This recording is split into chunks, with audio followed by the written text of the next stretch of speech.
G'day guys and welcome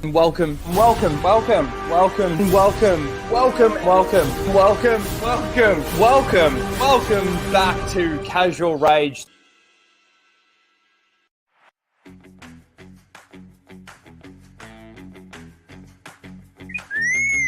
Prepare to start the show, R2. This is where the fun begins.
R4. Prepare to jettison the spare part canisters.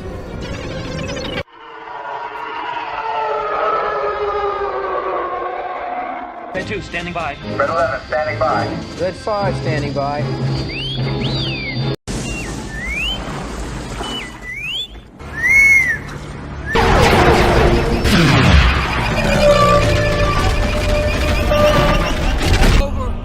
Anakin, Chancellor Palpatine is evil!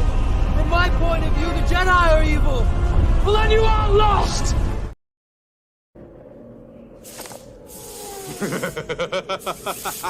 How you doing, you old pirate? So good to see you! They came bounding over. Fuck off! Disney! You fucking cunt! G'day guys and welcome to Casual Rage! Casual Rage 128 and happy Star Wars Day. Happy real and true Star Wars Day. It's been a minute. How you all doing? I hope you're all doing very well.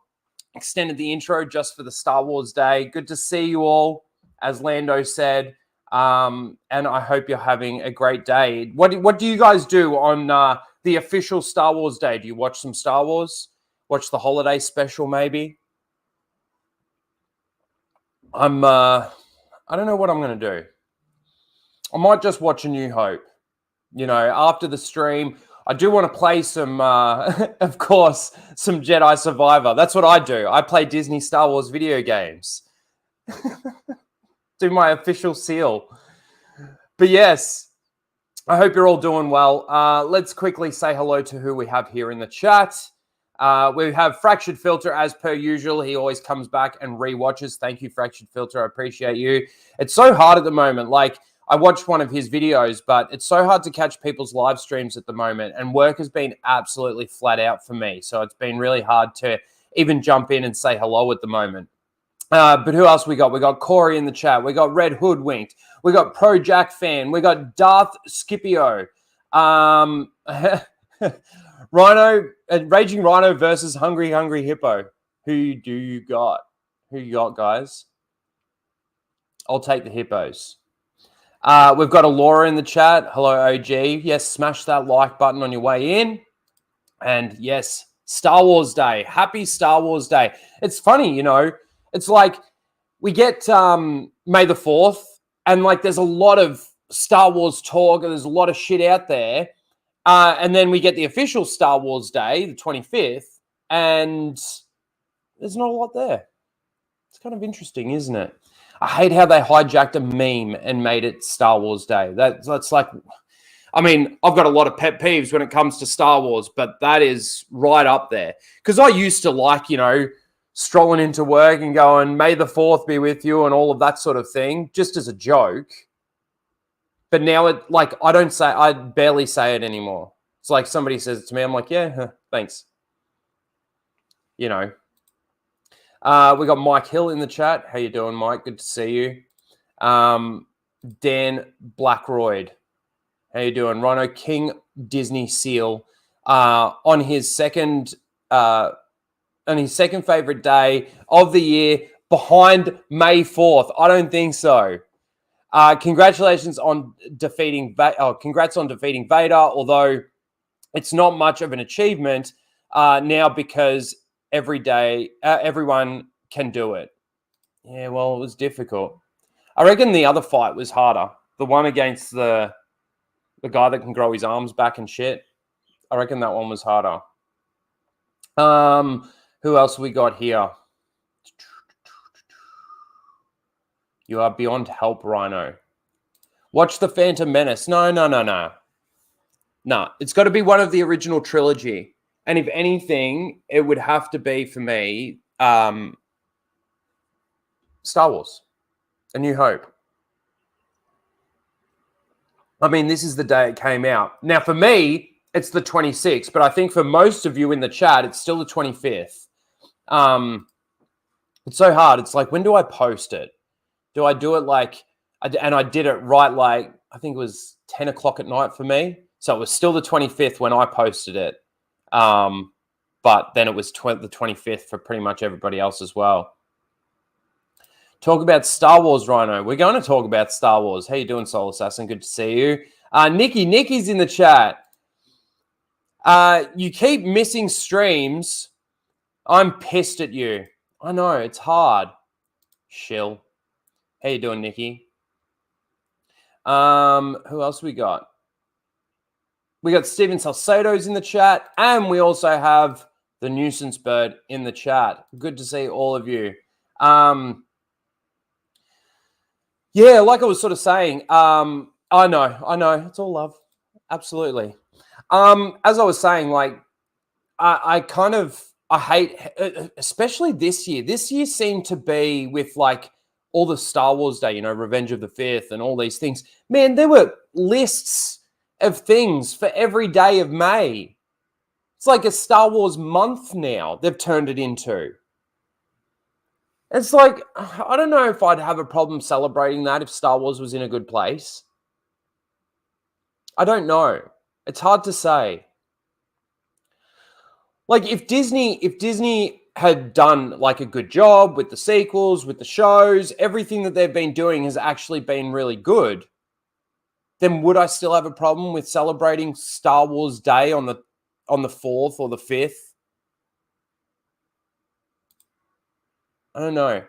I never ever thought that it was Star Wars Day. Star Wars Day's always been the 25th. But it was a nice little, thing for Star Wars fans to celebrate something that they love.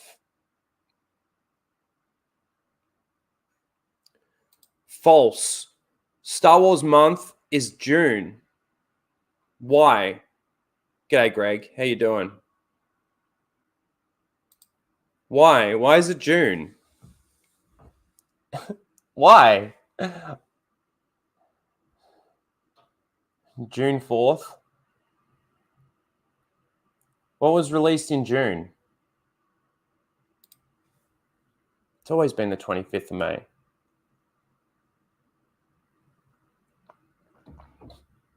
Oh, I see. I get it now. Pride Month. Yes, I get it. All right. Yeah, you got a point there. But anyway, it's good to see you. Now, like I said, I actually don't have a lot on the slate for today. Nowhere near as many tabs and stuff that we've had in previous shows more recently too. There is a little bit to talk about. And of course, we do have Seal of the Week as well, as we always do.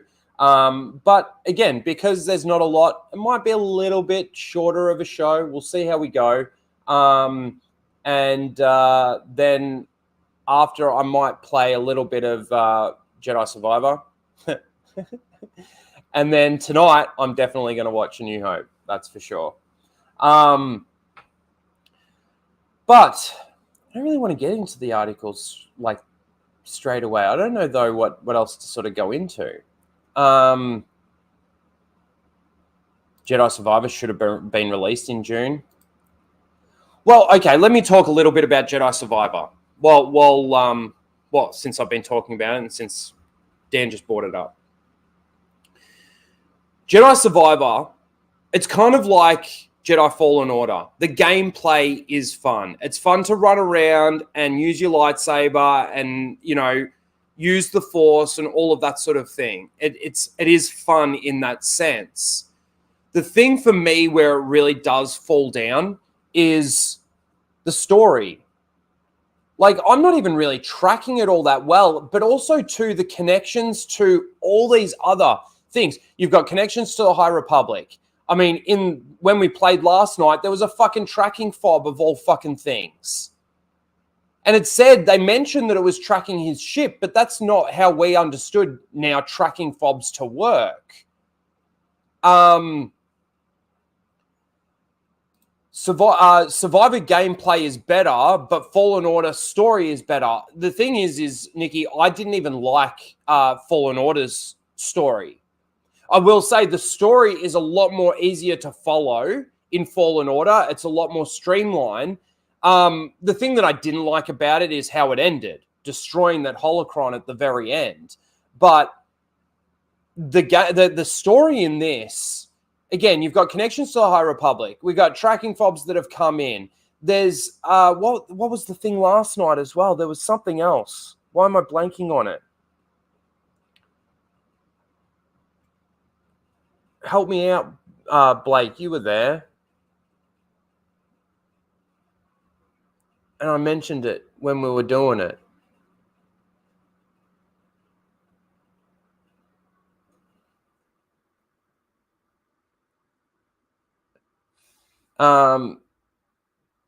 Yeah, she didn't have, and the funny thing is when you actually play as her, she is a lot more powerful than Cal Kestis. I found that to be interesting. It's like you can take out stormtroopers with one swing of your lightsaber.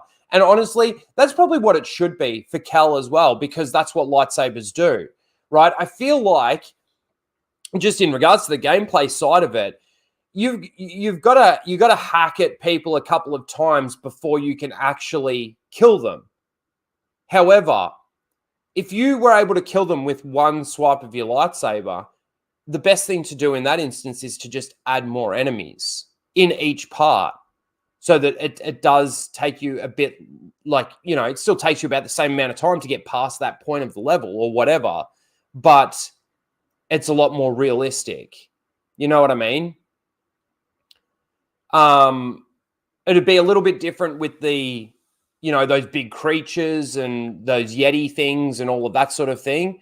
But I kind of don't like the way that it is just hack, and then kill. But they've got to try and make it playable, I guess, to some degree.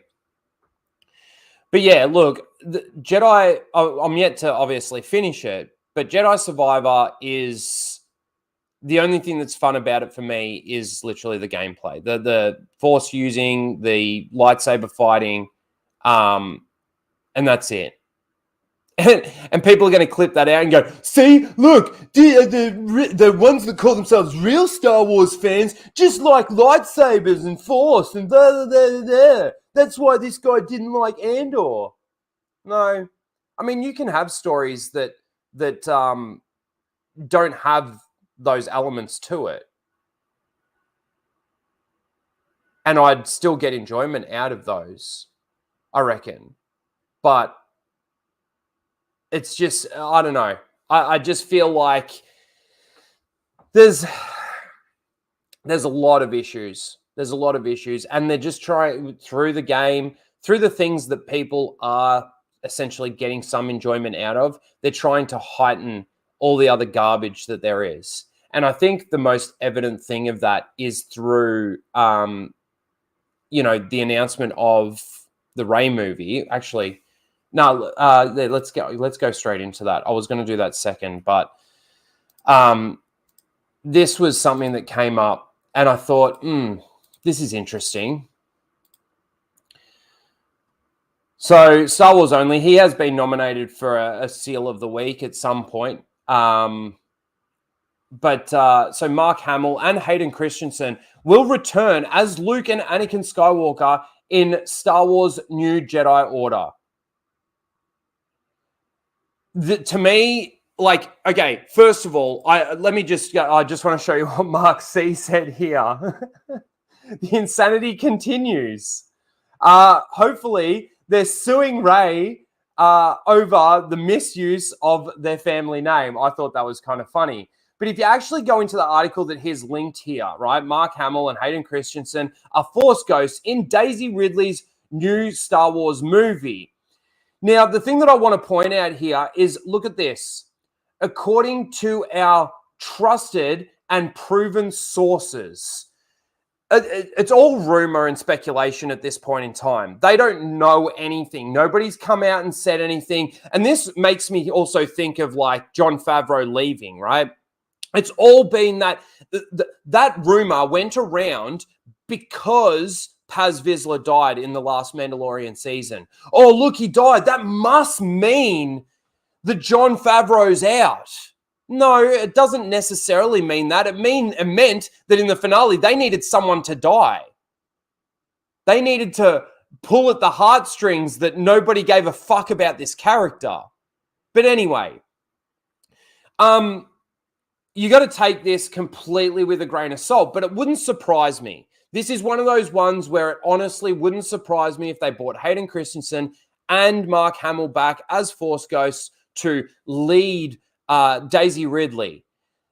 But this tells me a couple of things. It tells me that Rey or Daisy Ridley can't hold up this movie on her own. They've also mentioned throughout the announcements of all of this stuff that Daisy isn't even going to be the main character in the story. She's just going to be there doing her thing. Who knows what the actual story is going to be? We've got no real information about it other than the fact that the director likes to make men uncomfortable. But this is just the nostalgia bait. This is the bait. This is what they're using to bait you into, oh, look, they're going to bring back Mark Hamill. So, the new Jedi Order stuff that Luke Skywalker was supposed to keep moving forward with, this is what you wanted, right? This is exactly what you EU people out there, the Legends people, whatever you want to call us, this is what you wanted. No, we wanted an adaptation of what we got as Star Wars. Now they're completely removing essentially Luke from being that part of the story. But it goes even further with this here, right? This is another one from the direct. Mark Hamill says that he thinks Star Wars doesn't need to develop a Luke-centered post-Return of the Jedi project. They don't need to tell those stories. But if they do, they could, if they do, they could get an age-appropriate actor. That statement there tells me that Mark Hamill is done, and that's sad. Because just like Harrison Ford, right? Harrison Ford loved his role as Indiana Jones. He loved the character. He loved to play the character. Now, it is nice as a fan of these things when the actors who play these roles actually like the character that they're playing and actually go into depth into the character that they're playing, and they read up on them, or they do it they really get into it and they really like the character. But the fact that Mark Hamill is essentially saying he's done, now I know he's getting older and all of that sort of thing. And I don't know who out there really wants a Luke Skywalker story now, honestly. I mean, do we really, really want to see him build up his new Jedi Order or the new temple and start training people and then actually, see all of the stuff that happens to him resulting in nearly striking down his nephew? I don't particularly want to see that. And I won't see that, because if that's what ends up happening and that's what they sort of try to give us, I won't go and see that. I won't watch that.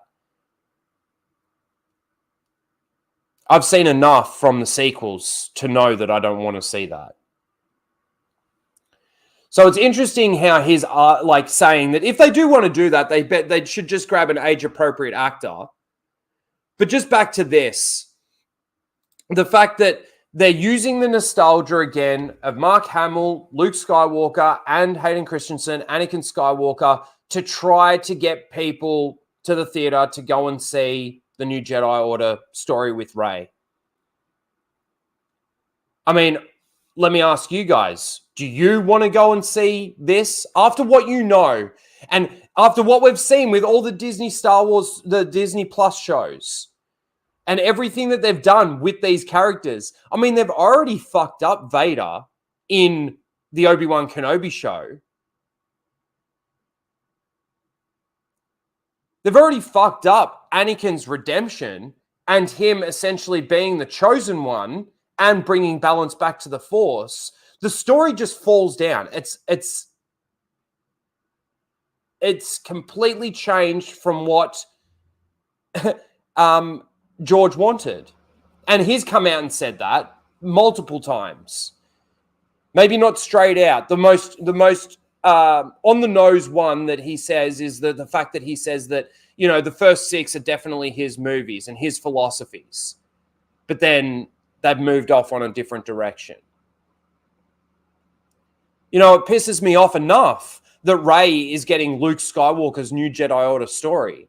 It pisses me off enough that Ahsoka is getting Luke's Heir to the Empire story.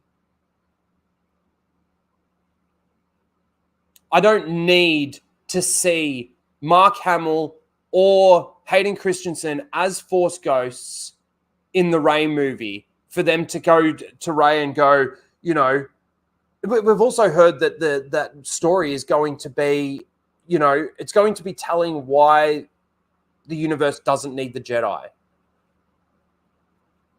And again, that brings me back to what I was sort of saying before about how people out there are like, oh, you just want to see lightsabers and the Force and all of this kind of stuff in everything that you see. That's all you care about. In my eyes, that's what Star Wars is, though. Star Wars is a story about the Jedi and about Sith and about dark side users, dark Jedi, all of that sort of thing. That, why isn't that what you want? Now, it's not to say that I need to see those things to get enjoyment out of it, but that's what Star Wars is. If you go through the EU, are they telling stories about that? I'm sure there's a couple of offset books here and there. Like the, is it the X-Wing series or the Squadrons, Rogue Squadrons or whatever it is? There's some books out there that I'm sure that there's a lot of it that don't have elements to the Jedi or to Force users or to lightsabers and things like that. And they can be enjoyable. But a lot of it revolves around the Force. A lot of it revolves around lightsaber fights. That's what Star Wars is. And it's about those people being in this universe. You know, you read the Bane trilogy. What's that about? It's not like it's about non-Force users. It's not like it's about non-lightsaber users or lightsaber fights and all of that sort of thing.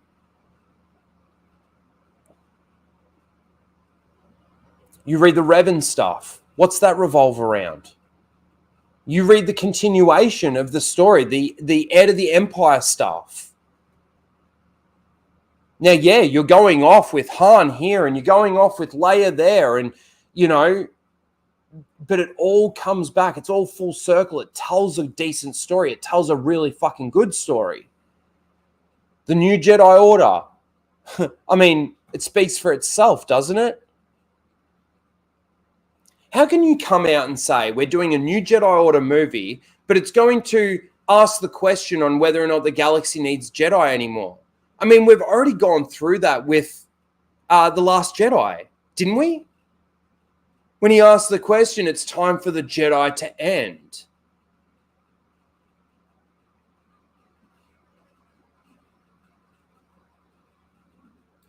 Yeah, Melissa, how you doing, by the way? Good to see you. It's not the real Air story. It's a fake like Filoni jabroni. 100%. Everybody's saying that they agree with Greg. What did Greg have to say?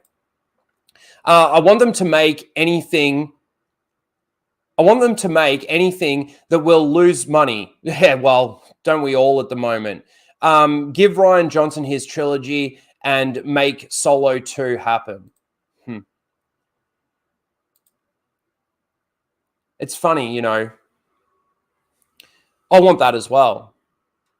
I want that as well because we've gotten to a point now where they're not turning the corner. They don't care about Star Wars, so I don't care about their Star Wars. I care about Star Wars and I still will and I always will, but real Star Wars.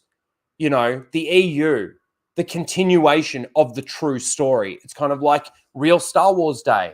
Happy Star Wars Day if you're coming in late too, by the way. It's kind of like that. Whatever is real, I care about. Whatever is true and true to George's creation, I'm down for. But anything that's fake, keep going. Keep going. I'll just keep making my content. I'll keep, you know, shitting on what you're doing. And obviously, I'll make it very well known. I've made it very well known that that's what I'm doing.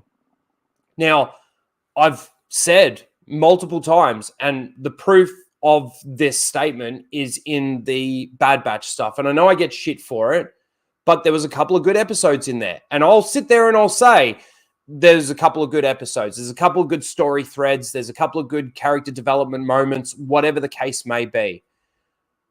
I'll throw some credit where credit is due. The one thing that I will have to continually say, though, is that it's in Disney's canon, which I completely disagree with, which lessens that for me. You know, the Crosshair episode in the Bad Batch, good episode, good character development, a really good 30-minute, you know, fun thing. And guess what? It had nothing to do with lightsabers. It had nothing to do with the Force. It had nothing to do with any of that. And yet I can still sit there and say, man, that was decent. Unfortunately, it's embedded in Disney's canon, which then lessens it. Okay, Crazy Mad. Who else did we have come in? Patrick, good to see you. We had a few more. But yeah, Shadow Combat, how you doing? That's a good point too, actually. So where was Force Ghost Anakin the entire time in the Disney trilogy? Well, he was one of those voices that said, Rey, bring balance back to the Force like I once did. No, I'm sorry, but that's a false statement in itself. Because if Palpatine was still alive under any circumstances, he could have just been in the ether, essence transfer, whatever the case may be. The funny thing is in the Plagueis novel, the essence transfer, the way to do that was completely lost. Now, if you go back to the Bane trilogy, Bane tries to do an essence transfer when his apprentice tries to kill him. Right? Darth Xanar. But he fails. Or at least we're led to believe that he fails. There's a moment at the end of that book that I hate how they kind of leave it open. And I think the person who wrote the book came out and said, no, he did fail. But that's where that was lost. Pretty much straight after the Rule of Two was created, it was lost. Oh, man. I know who that is. It's no caller ID, but I've been getting calls from work or about work fucking all morning. It's been so busy. Anyway, Justin's in the chat. Yes, hail Raging Rhino. Hail chat. Happy George Lucas Star Wars Day. Yes, happy real Star Wars Day. Good to see you, dude.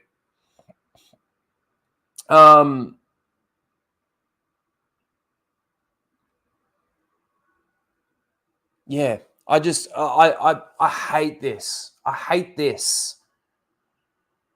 And the funny thing is I shouldn't. I shouldn't, but I know why they're doing it. It is purely for nostalgia, and it is literally the bait to drag, people that are still sort of on the fence with it. You know who would get rock hard about this? Star Wars Theory. I mean, I could be wrong, because he's been really starting to turn the corner himself recently in regards to how bad Disney Star Wars actually is. It's amazing that we've got to go through 3 seasons of The Mandalorian, a garbage Obi-Wan Kenobi show, a garbage Book of Boba Fett show, a garbage Andor show, for somebody like him to realize how bad it is. But he has started turning the corner. But as soon as he sees an announcement like this, man, fucking, he's getting fucking rock hard. Oh, they're bringing back Anakin. I love Anakin. Like, I love Anakin too. Anakin's my favorite character. Darth Vader, Anakin, probably more so Anakin, to be honest with you. But I love Anakin and Vader's story full circle. Like, that's the thing for me.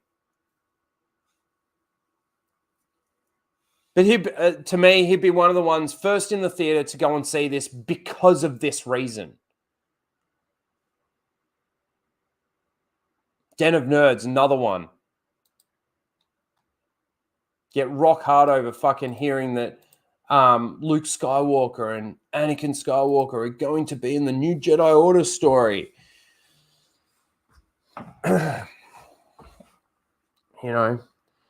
It's kind of funny too, like, our good mate Dan, right? The one that we always get nominees for Dan in, and he's got another nominee today for Seal of the Week.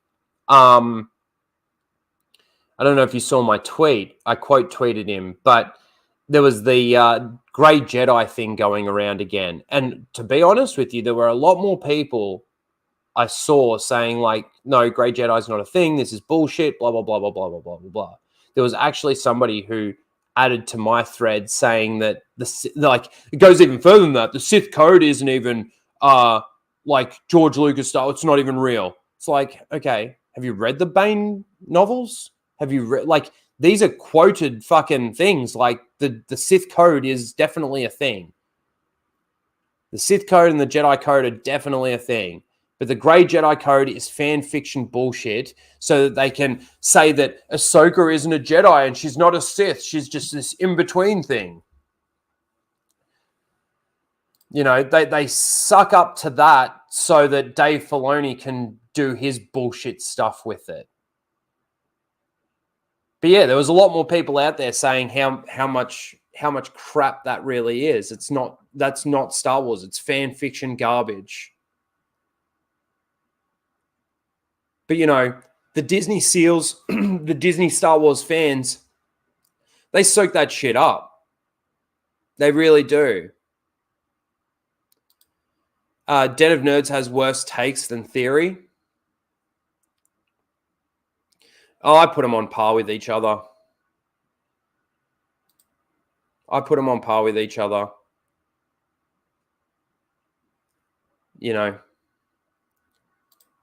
They ride the fence. They do their little shipping stuff when they want. They to me, they don't care that Disney are destroying George Lucas's legacy, George Lucas's Star Wars, George Lucas's mythology. They don't care as long as they get to see their TIE fighters on their screen. To me, at this point in time, they're still just as bad SEALs as the other SEALs that we talk about. The ones that have literally only ever watched I don't know why I'm pointing over there because I don't have them. The Disney trilogy and the Disney Plus stuff. Speaking of Disney Plus stuff, So I think this was always, I mean, maybe in the first season it wasn't. Maybe in the first season it wasn't, but moving forward, it definitely became this. So Pedro Pascal says that a lot of his role as Din Djarin in The Mandalorian is just voiceover. There are things that have there are things that you have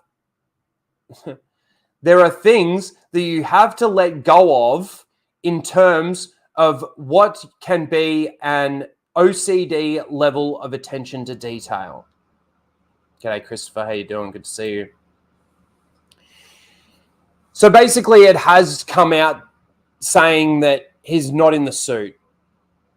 He's basically just doing voiceover work. Now, there was times where he was in the suit, but he basically came out and said that his body can't handle the suit. He can't handle it. So he's just doing the voiceover work. And I think in season 3, it is the most evident.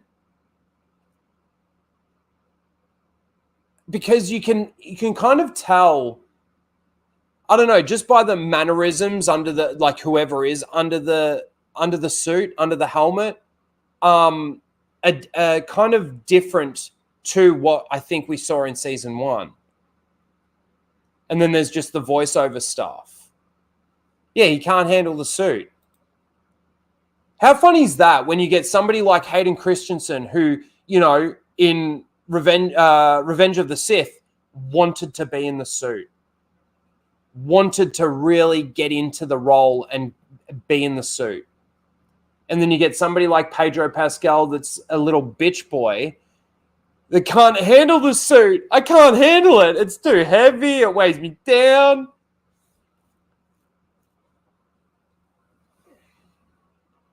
Like, this is where I think about it from a Star Wars fan perspective. Like, if they were going to tell, let's say, a Mandalorian story and they wanted to cast me, it's like, I'm on set every fucking day. I'm in the suit as much as I can.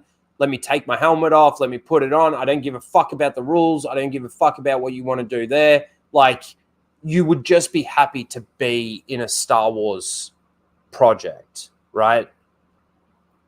Like I said, Hayden Christensen, he wanted to be in the suit. I bet you that suit's uncomfortable. I mean, it doesn't look very comfortable when you can't, like, it'd be hard to turn your head with that full suit on. It'd be hard to see, but who cares, right? Who cares? You're in the fucking Darth Vader suit. Now, I know there's not as much nostalgia for the Mandalorian suit as there is for the Darth Vader suit.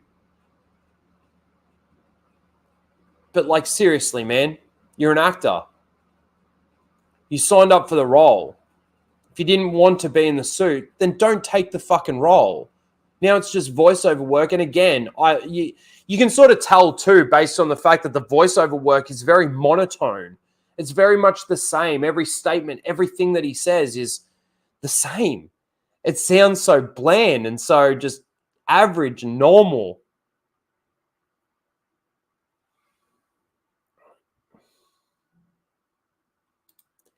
His excuse for season 3 is that he was filming Last of Us.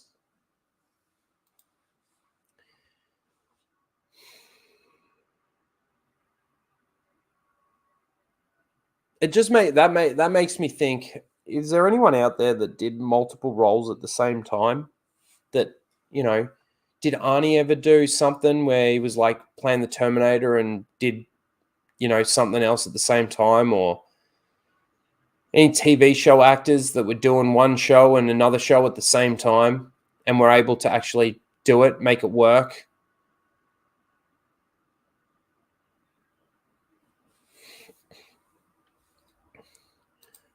One scene versus season 3 isn't much of a comparison.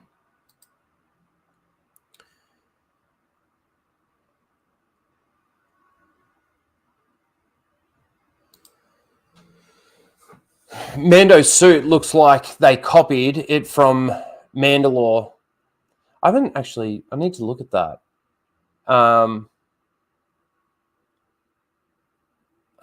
Yeah. You might be right. I haven't looked at that, actually. Michael J. Fox.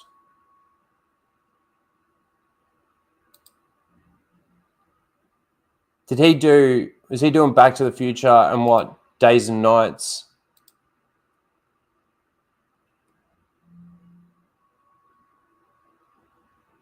Oh, Family Ties. Yeah, okay. And Back to the Future.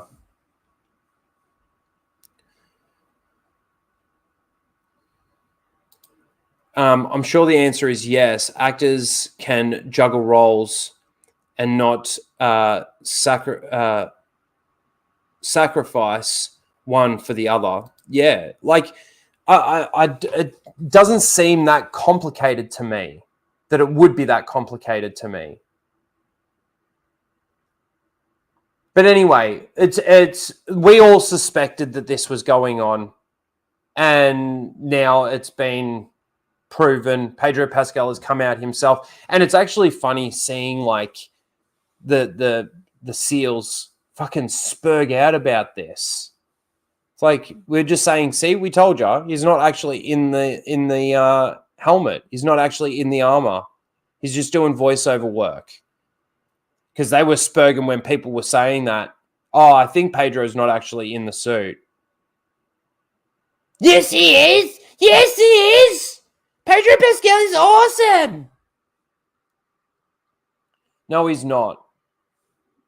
But see, this is the thing. Like, there are the rumors out there, and then there's the evidence.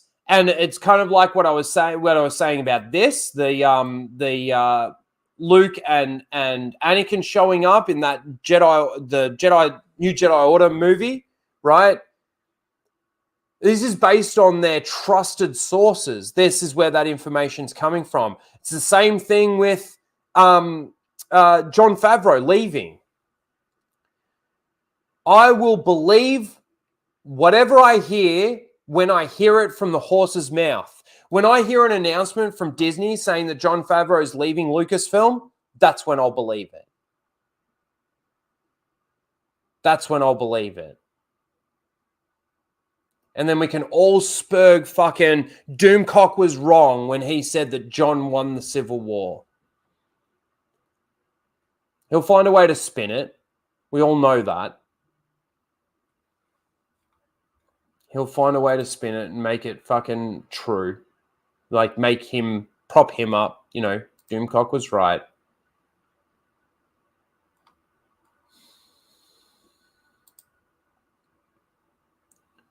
But yeah, and I also did find it interesting that Mark Hamill came out and said that he, you know, if they're going to tell a Luke Skywalker story, it's probably best to find another actor that's age appropriate. I think if Star Wars was in a good place, he'd be wanting to do the role. But if they're going to de-age him, I mean, Luke Skywalker doesn't look good. And the fact that they can barely make it work in regards to him having to have the dialogue and stuff that he needs to have. And again, that was evident at the end of season 2 of Mando, right? When he shows up and saves the day. He doesn't act like a Jedi. But I've had people go, but you just said that he rocks up, saves the day, takes Grogu, and you're saying that that's not acting like a Jedi? No. That kind of is acting like a Jedi, but when I say acting like a Jedi, I mean like the conversations that he should be having with these people. You know, it shouldn't have just been, he wants your permission and, you know, training without, I mean, what does he say? Something without training is, I can't remember the line now, but you know what I'm talking about. It's very, it's almost like voiceover work, isn't it?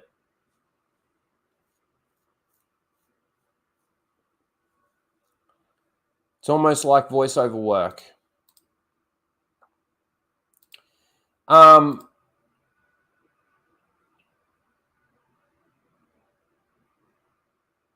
But then there's also more Disney Plus news. I saw this. And I don't know why anybody would want this, to be honest with you. Lucas Star Wars Girl says, no shit, it was awful, but it's basically to this. Star Wars Obi-Wan Kenobi series gets crushing news. Obi-Wan Season 2 is unlikely to ever happen. Good. I mean, they've already destroyed Obi-Wan Kenobi in this first season. They've destroyed Obi-Wan Kenobi. They've destroyed basically Leia. They destroyed Bail Organa, like completely fucked him up, made him an absolute retard. And they destroyed Vader.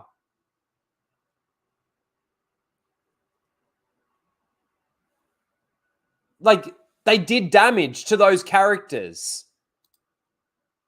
Just as much damage to those characters as what they did to Luke in The Last Jedi. And people want a season 2. For what? What could they possibly do in season 2? They even fucked up Luke Skywalker and his relationship with Obi-Wan Kenobi. They've had them meet so he knows who Obi-Wan is. Go back and rewatch. Well, I'm fucking going to do it tonight. Go back and rewatch A New Hope. And how Luke talks about old Ben. I wonder if he was talking about old Ben. No, he's dead. Fucking Owen Lars was destroyed. And then they introduce fucking Reva and have her get stabbed twice by a lightsaber and fucking survive. Why? Because of her hate of Vader? This is something I think we talked about last week or the week before. I can't remember now. But fucking Reva's motivations for what she was doing is so out of this world. So out of this world. The reason why people want an Obi-Wan Kenobi Season 2 is so that they can have Obi-Wan Kenobi teaching Reva instead of doing what Obi-Wan Kenobi should be doing, watching over Luke, not leaving, not doing anything, not getting out of there. Fucking Vader knows that Obi-Wan Kenobi is alive. He would stop at nothing now to continue hunting him down. Now, I'm sure that after Revenge of the Sith, Vader doesn't know that Obi-Wan's alive. He doesn't know that Obi-Wan's dead. But it's that he is that invisible to what's actually going on in the galaxy that if he's not interfering, Vader doesn't really care. If he was to show up like he did and Vader was to explicitly know that he's alive, he would now stop at nothing to destroy him. Hunt him down and destroy him.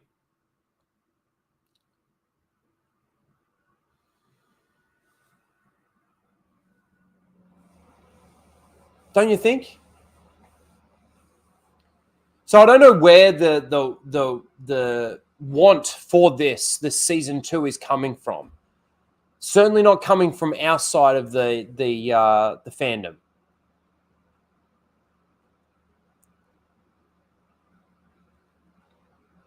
But again, I don't know what story they could possibly tell in a season 2 of Obi-Wan Kenobi.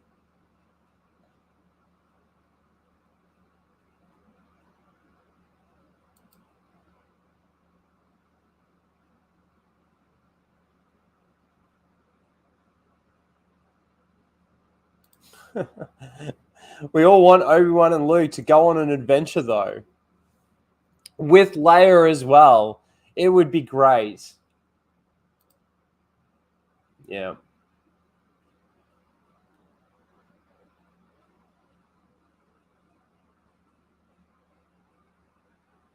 Oh, that's true too. Qui-Gon appears as a Force ghost at the end. You got my rent, Obi-Wan. They did a massive amount of damage to that story in between the trilogies with that show. First of all, Qui-Gon shouldn't be showing up at all. He should be a voice. That's it. Not appearing, not anything. He did not complete the training. He was unable to actually appear. But the fact that it took 10 years for Qui-Gon, and why? Because Obi-Wan wasn't ready to see, despite the fact that they had a conversation at the end of Revenge of the Sith, Qui-Gon and Obi-Wan.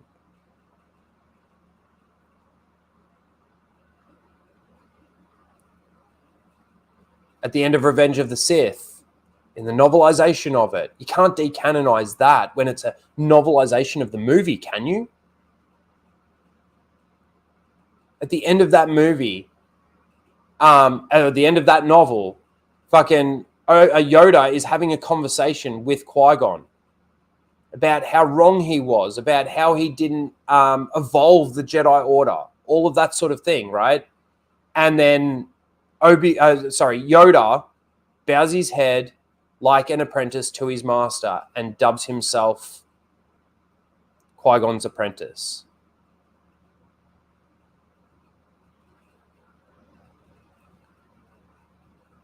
It's in the movie. Says, I've been able to commune with Qui-Gon. Obi-Wan and Qui-Gon have a conversation, and then Qui-Gon lets him go. Lets him go for a while. It's a year after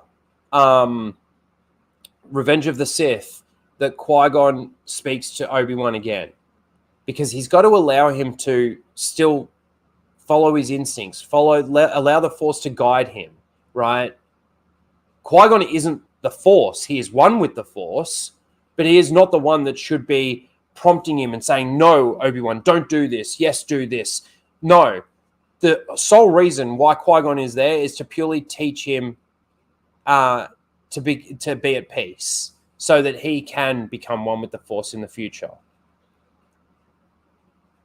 But there is a moment at the end of the Rise of Darth Vader novel, so the sequel to the Revenge of the Sith novel, where Obi-Wan's in a bar a year after Revenge of the Sith, and there's a thing on the holonet about Jedi on Kashyyyk being hunted down by Darth Vader. And he is in shock because he thinks that, of course he would think that Anakin died on the shores of Mustafar. Fucking lit up on fire, man. With no legs and no arms. Or one arm. His robotic arm. So of course Obi-Wan's going to think he killed him. And then in the Obi-Wan Kenobi show, to not finish him off when he had, again, essentially the high ground, right? He had him beat, and he just walks away from him, lets him continue living again. The guy lit on fire. He's not going to die there because you shattered half his mask. But anyway, back to the Rise of Darth Vader novel. At the end, he's in a bar on Tatooine. He's having a couple of drinks or whatever, some water, whatever. And he sees on the holonet that Vader hunted down Jedi on Kashyyyk. And he goes into shock. And he's like, you know, it's all in a monologue. And he's wondering whether or not he should take Luke and get even further away. Run even further away. And Qui-Gon shows up in that moment and says, no, you're fine here.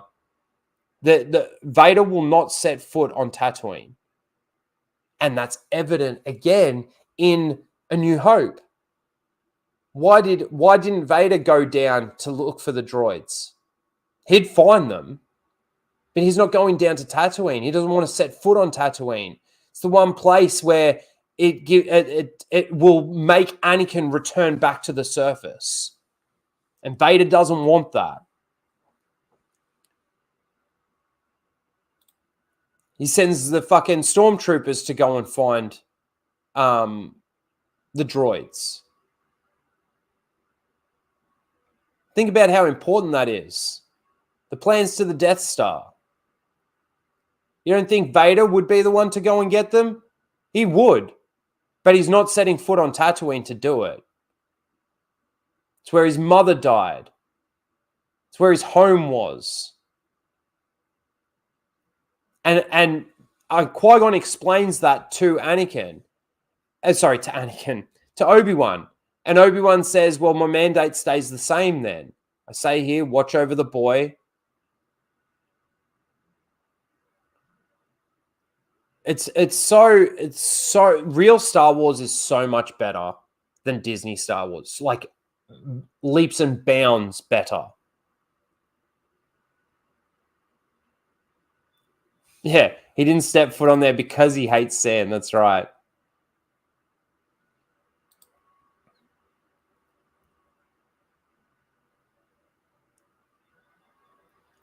Grizzy, how you doing, mate? Good to see you.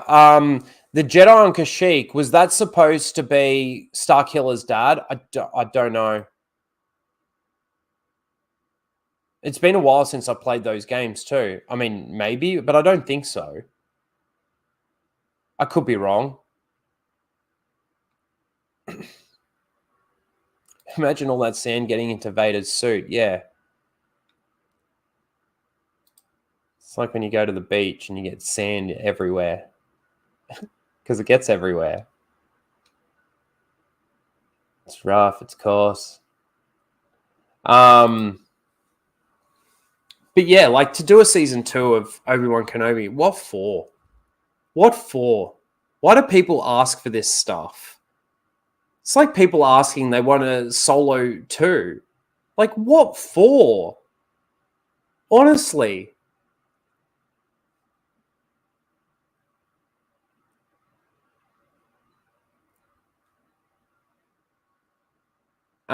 Christopher says, I don't know, Rhino. The novels Brotherhood and Master and Apprentice are great canon novels. Well, I don't know. I haven't read Brotherhood, but Master and Apprentice is a Disney novel. You know that, right? It's not EU.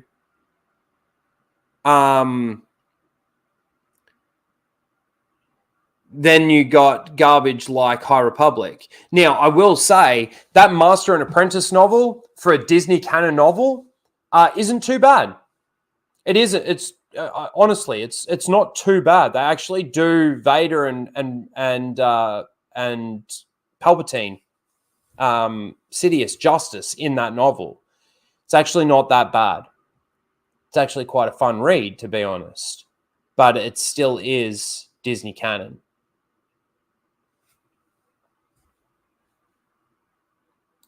You think it's trash? Fair enough. Each to their own. I've just completely stopped. Like when they first announced that they were decanonizing the EU, and I started buying some books. I started reading some of the new canon books. I got the Bloodlines book.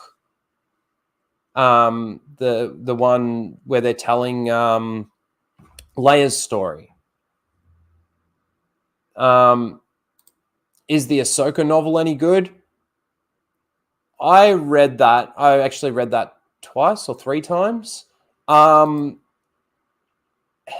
in Disney's canon, it wasn't too bad. But that book has now been completely retconned by, it's crazy to think, a couple of episodes of, what's that little shorts, the thing that they came out with? Where they ripped off the name and the title from the EU? The Adventures one? Or was it? I can't remember now. Where they did the shorts with Ahsoka and Dooku.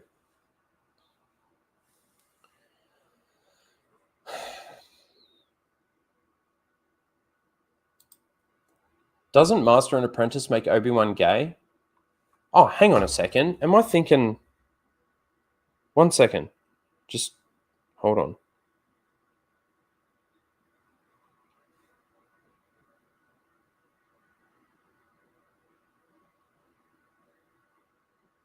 Oh, I'm thinking of the wrong one. Master Apprentice, yes, it does. Well, it doesn't make him gay. Thank you. Tales of the Jedi. So they basically retconned the Ahsoka novel with Tales of the Jedi.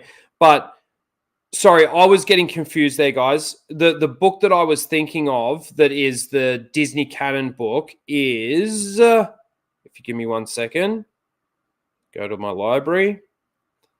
Where is it?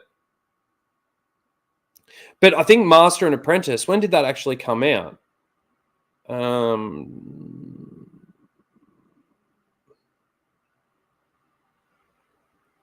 Lords of the Sith. Sorry, I got those two confused. So Lords of the Sith, Master and Apprentice. Yeah, I don't think I like Master and Apprentice.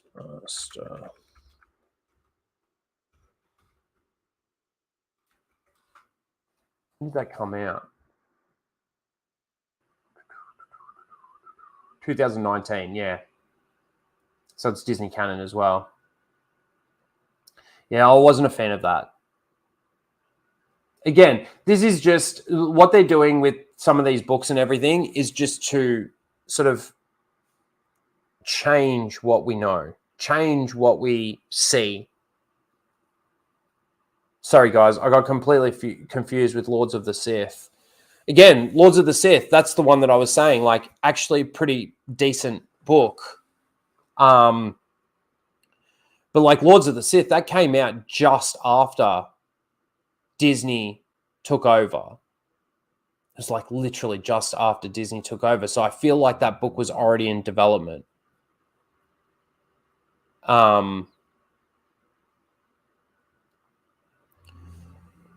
g'day, Becky. How you doing? I thought the Tarkin book was okay. I haven't read that one either. Boomer. Yeah.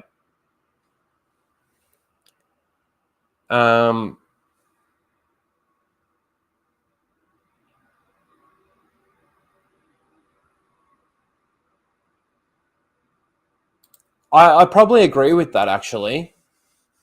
It's probably the best Disney canon book there is. But again, it's because that was before they completely decided to scrap everything else, I think. When did that book come out? When did that book get released? Let's just have a quick look here. Oops.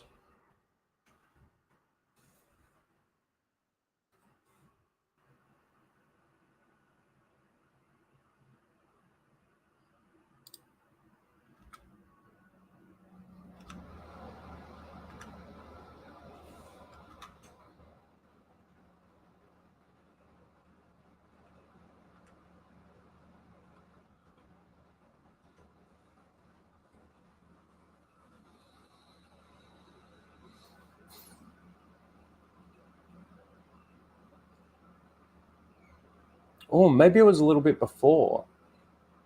Hang on.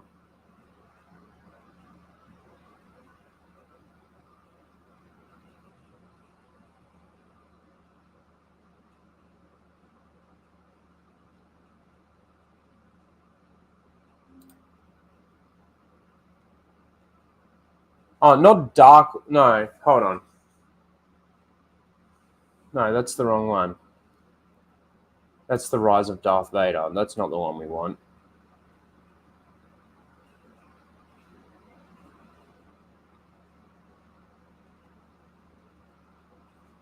Is it just called?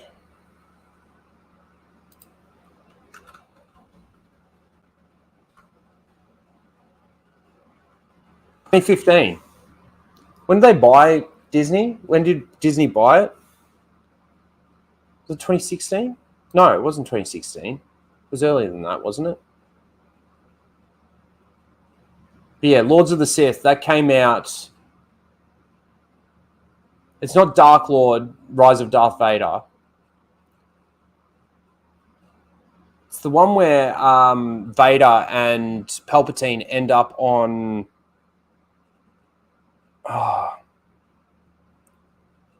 It's Hera Syndulla's home planet, and Hera's in the book as well, from Rebels.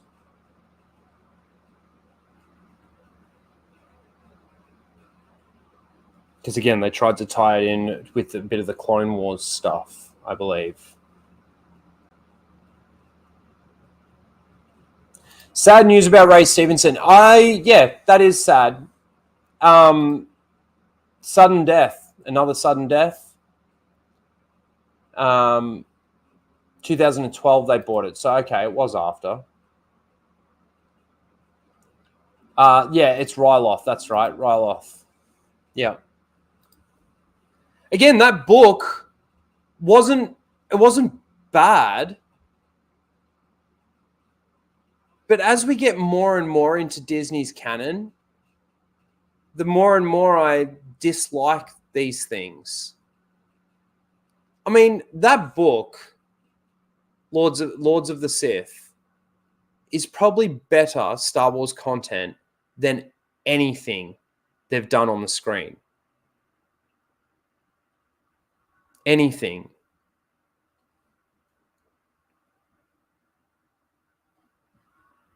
In my opinion, anyway. Anyway, where did we get up to? So Obi-Wan Kenobi Season 2 doesn't look like it's happening. Doesn't look like it's happening at all. Now, you know me, I'd just like to read the headlines, because if I start to go into the articles, I'd fuck it up. It'd be a horrible show and my dyslexia will just kick in and it will be all over the place. So I just wanted to bring this up really quickly. Because, of course, Kathleen Kennedy, you know, the one that Dave Filoni said that it's great to have a mentor like Kathleen Kennedy. Oh, wow. How times have changed. So I think this was at the Cannes Film Festival. Kathleen Kennedy teases future Star Wars projects will adapt High Republic stories. Touts companies' ability to transparently communicate their storytelling.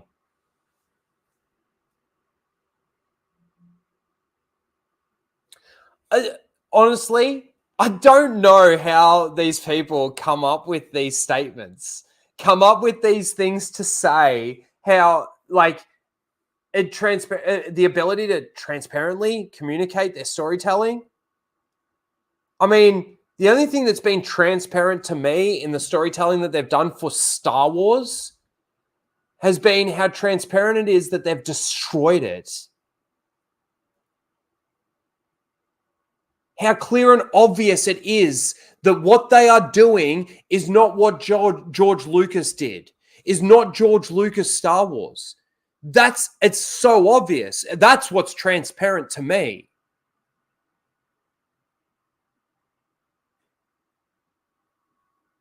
Like, their storytelling is so shit.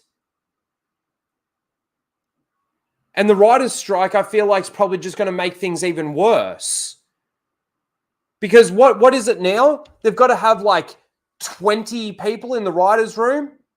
So you're going to have one person saying, oh, I think this is how this story should end. And then you got another person going, no, I've got a different thought on that. It's not like this. It's actually like this. So this is how it should end. And then you've got another person going, no, I don't really agree with either of you.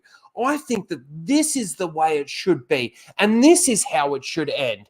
And then what they do is they find a way to get all those ideas and bring them all together so that you're actually not getting an ending, you're just getting a bunch of gobbledygook.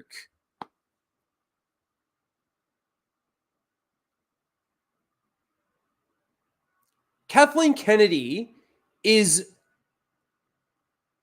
Darmormu, the destroyer of worlds. She's the destroyer of franchises. People like to think or like to say that J.J. Abrams is that. And yes, he is that. He's the destroyer of franchises. But so is Kathleen Kennedy. She's going to be the destroyer of Lucasfilm. Indiana Jones. Fucking apparently Willow has been absolutely an abomination. But Indiana Jones is an abomination. Star Wars, Disney Star Wars is an abomination. These things aren't what they ever were and aren't what they're supposed to be. All under, look at her fucking face, man. Get out. You look like your skin's falling off your body. Fucking quit already. Not that it's going to make any difference because you've set the foundations. You've paved the way with all the people that you've employed and all the people that you've gotten involved in Star Wars, in Indiana Jones, in these things, that even if you walk out today, it ain't changing a damn thing. You really think that fucking Dave Filoni is going to start twisting his words after she does leave and say, or maybe Kathleen Kennedy wasn't the master that I thought that she was? No. Of course fucking not. It's going to be, it was great having Kathleen Kennedy here. Now we're just going to move on with her legacy.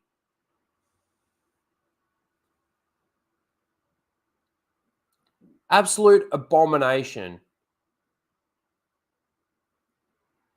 What these people have done. And it's painful. And this is why I'll never let it go. I will never, ever let it go. It's kind of like the COVID vaccine. I will never let the government the people that push this stuff, I'll never let that go either. Until people have paid a price for it. And guess what? These people are in such powerful positions that they'll never pay the price for it. So I will never let it go. I will never let go the fact that Kathleen Kennedy allowed Rian Johnson, J.J. Abrams, and everybody else, Leslie Headland, all these people come in and absolutely destroy the biggest entertainment thing, the biggest franchise that I love. I'll never let that go. And that's why I do what I do. That's why I sit there and painfully watch Mando. That's why I sit there and painfully watch Obi-Wan Kenobi, Book of Boba Fett, Andor. I will sit there and painfully watch Ahsoka and see them destroy the Heir to the Empire story. See them destroy the character of Thrawn, which I've already watched through the Rebels show.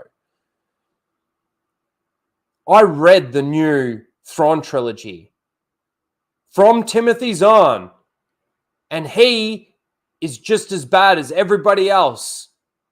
Just because he got a paycheck, he did what they wanted him to do and completely fucked the character of Thrawn himself. His own essentially created character. Well done. Where's your loyalty to yourself? Where's your integrity at?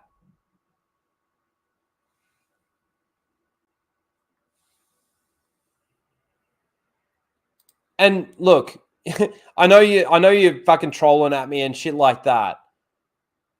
Again, I will sit there and I will tell you when something is decent and when something isn't when it comes to these things. But it doesn't remove it from it being in Disney's canon.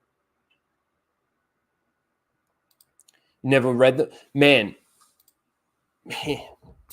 Compared to the original Thrawn trilogy, the new Thrawn trilogy is the best word is an abomination.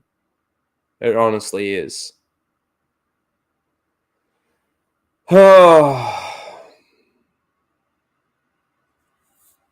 You're welcome, Becky. You're very welcome. Yeah, wasn't she fired years ago? Yep. Without respect, we accept.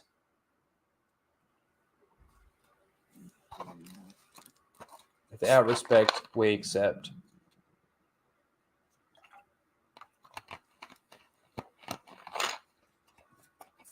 Fuck. It's going to be a really short show, I think. Normally, we'd have like 3 hours of content to go through. I've been going for an hour and 15 minutes, and I'm through all my articles, all my tabs.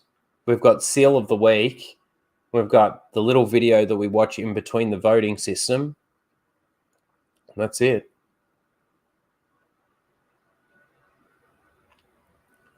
Let me know, being that it's Real Star Wars Day,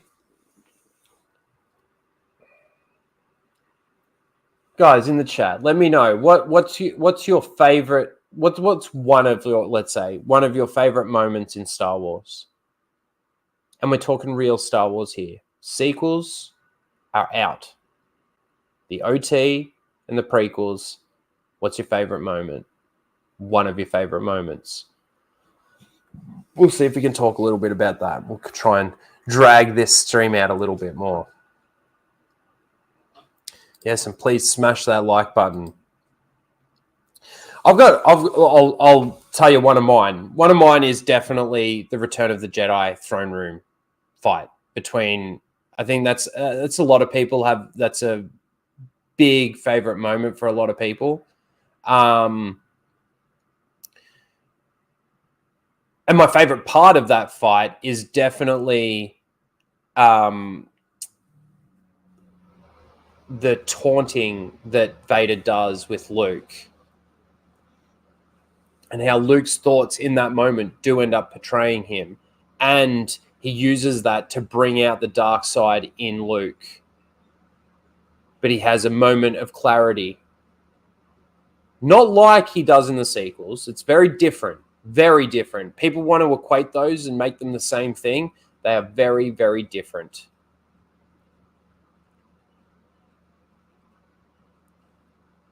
But that throne room fight is so awesome.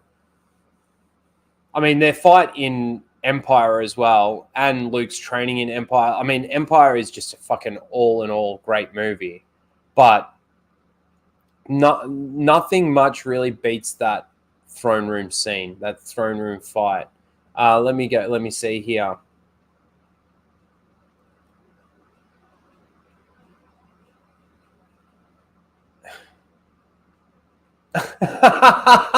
Blue-eyed Scorpio, when Padme was shooting that blaster, and you see her ass in those white pants.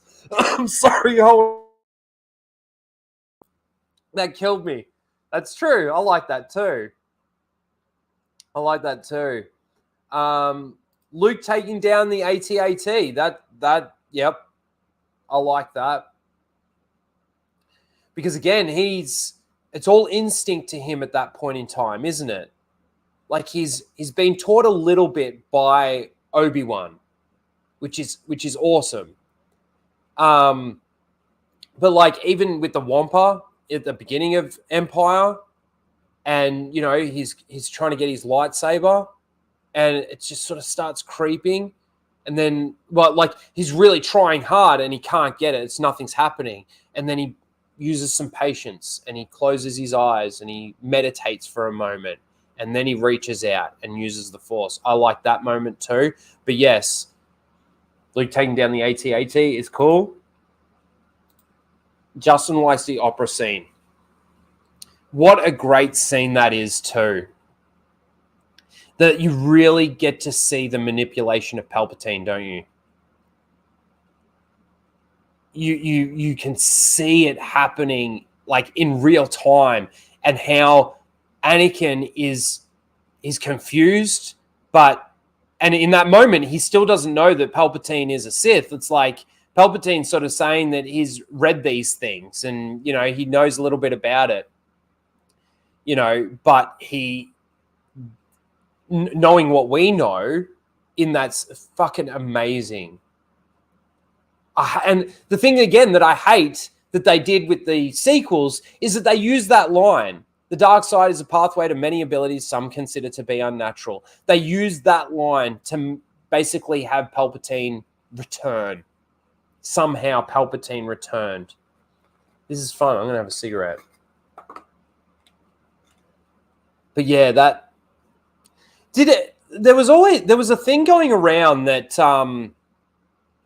like in that opera thing that was like the light show or whatever that was happening, like people were saying, oh, you can see Plagueis in there. I could never see it. And I never, like, even when people were like, yeah, look, pause, right there, see it? I'm like, no, what am I looking at? But that's where the Plagueis novel is really good too, with how it overlaps with the prequels. Obviously, Plagueis, you don't see Plagueis, but Plagueis dies.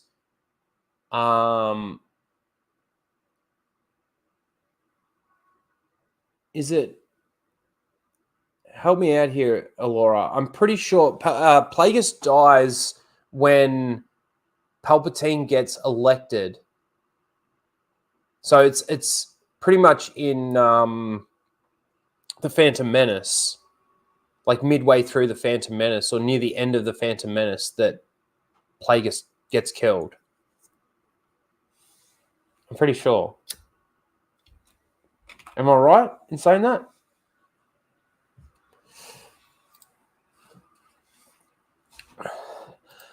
My favorite moment is the battle above Coruscant. How fucking good was that in the theater when you saw that? People always talk about like Star Wars: A New Hope and how you've got the Tantive 4 and then you've also got the Star Destroyer. That battle of Coruscant was awe-striking, like in the theater. Fucking looked awesome. The elements of it were really cool. You're talking about like, do you roll that into like them making it onto the ship and the fight with Dooku and everything, or is it just like the actual space battle? Pod racing. I like that there's a shorter version of the pod racing, and then you've also got the really long extended version. I don't mind the pod racing. It was cool to see. It was cool to watch.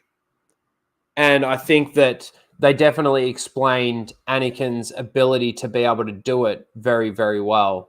I know people didn't like midichlorians, but again, that's another thing that's really well explained in the Plagueis novel. Really well explained.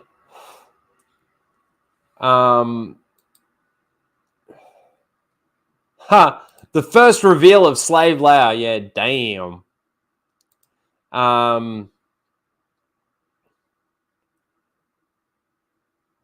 When C-3PO gets blown apart in Empire Strikes Back. Of course.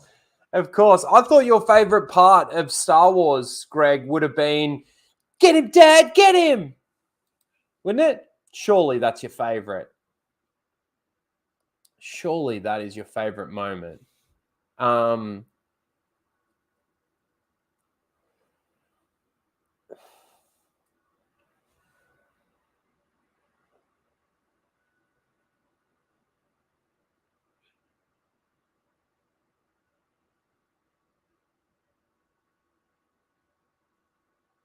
Let's see.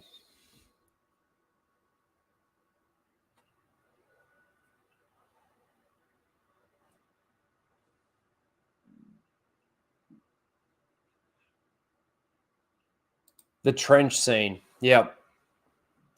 At the end of A New Hope. And the thing that I love about that is, like, obviously when you watch it for the first time, we've probably all seen it multiple times.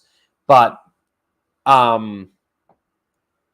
obviously, like, the use the Force Luke moment, and he puts his computer away. He's like, no, I'm all right. But then also, too, just as Vader is about to take him out, Han shows up. I like that. I like that a lot.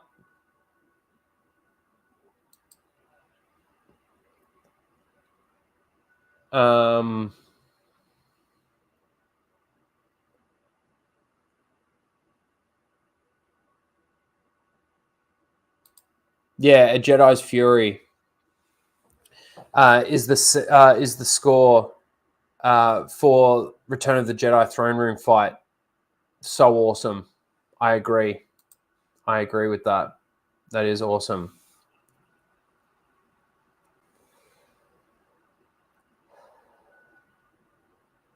Becky says, as a kid going to my grandma's, she had the Ewok Tree Village. That's cool. And I would play Ewoks versus Tusken Raiders. That's cool. the fun that we had with Star Wars as kids, and fucking, again, I got more out of Star Wars as an adult than I did as a kid. I loved Star Wars as a kid, but then when I got older and I could start to see some deeper themes in it, like, cool, like really cool.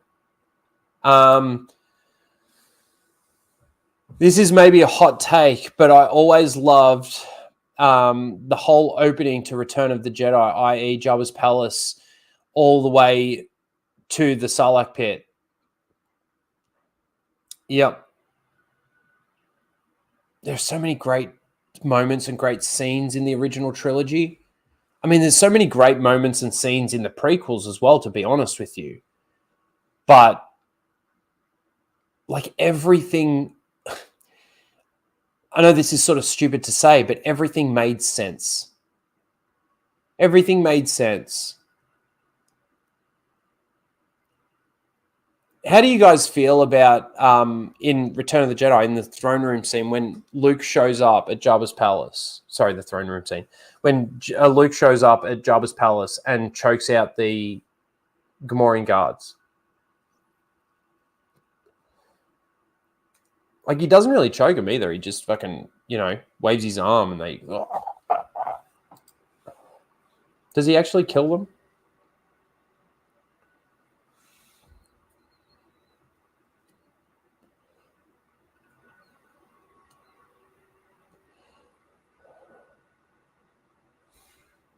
You're about to get to that part right now. Sorry, Mike. I've gone through that many moments. Which part? Because I'm scrolling. Oh, man, I'm so behind in the chat now. Like, everybody's fucking... You guys are awesome.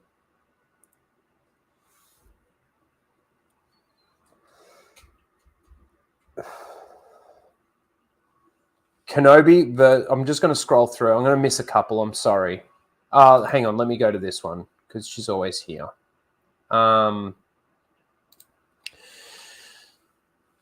Sith Assassin trailer. How you doing? Good to see you. Thanks for being here. One of my favorites is when Luke welcomes Wedge at the end of Jedi. Yep. It's a small moment, but it shows their friendship. Yep. I like that too. I like that too. Where was I going? Oh, Kenobi versus Anakin, Revenge of the Sith.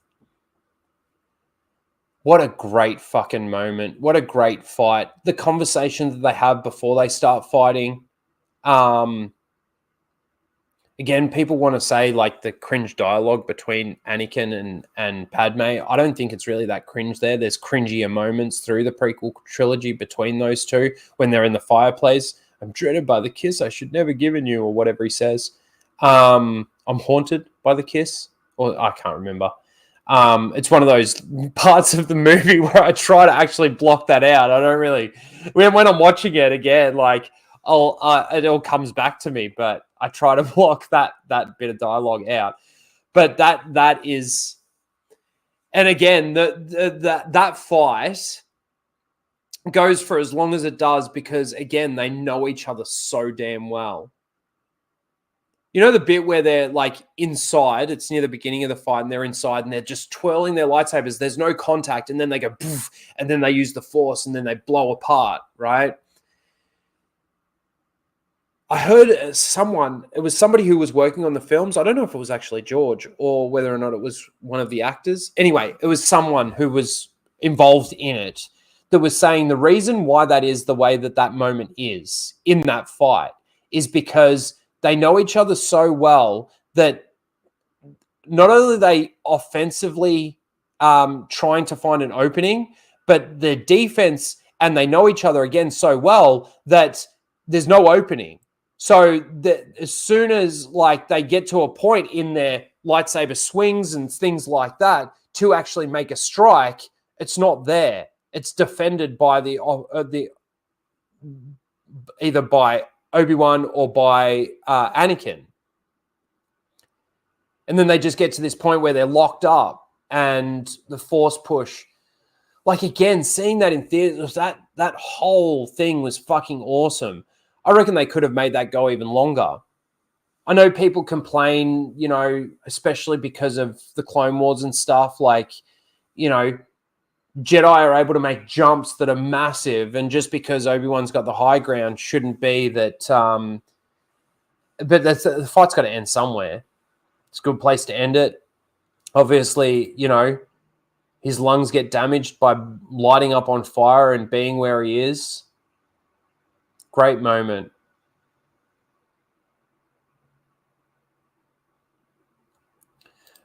Justin says 100 Rhino. Opera scene is the best non-action scene, yep, in the saga. You're probably right on there.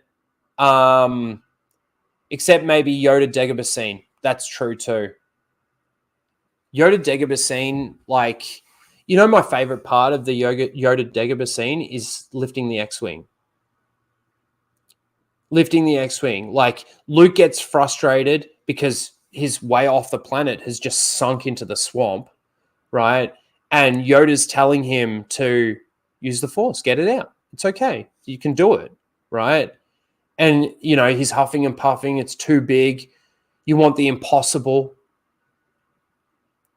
And then Yoda just does it nearly effortlessly. Jesus Christ.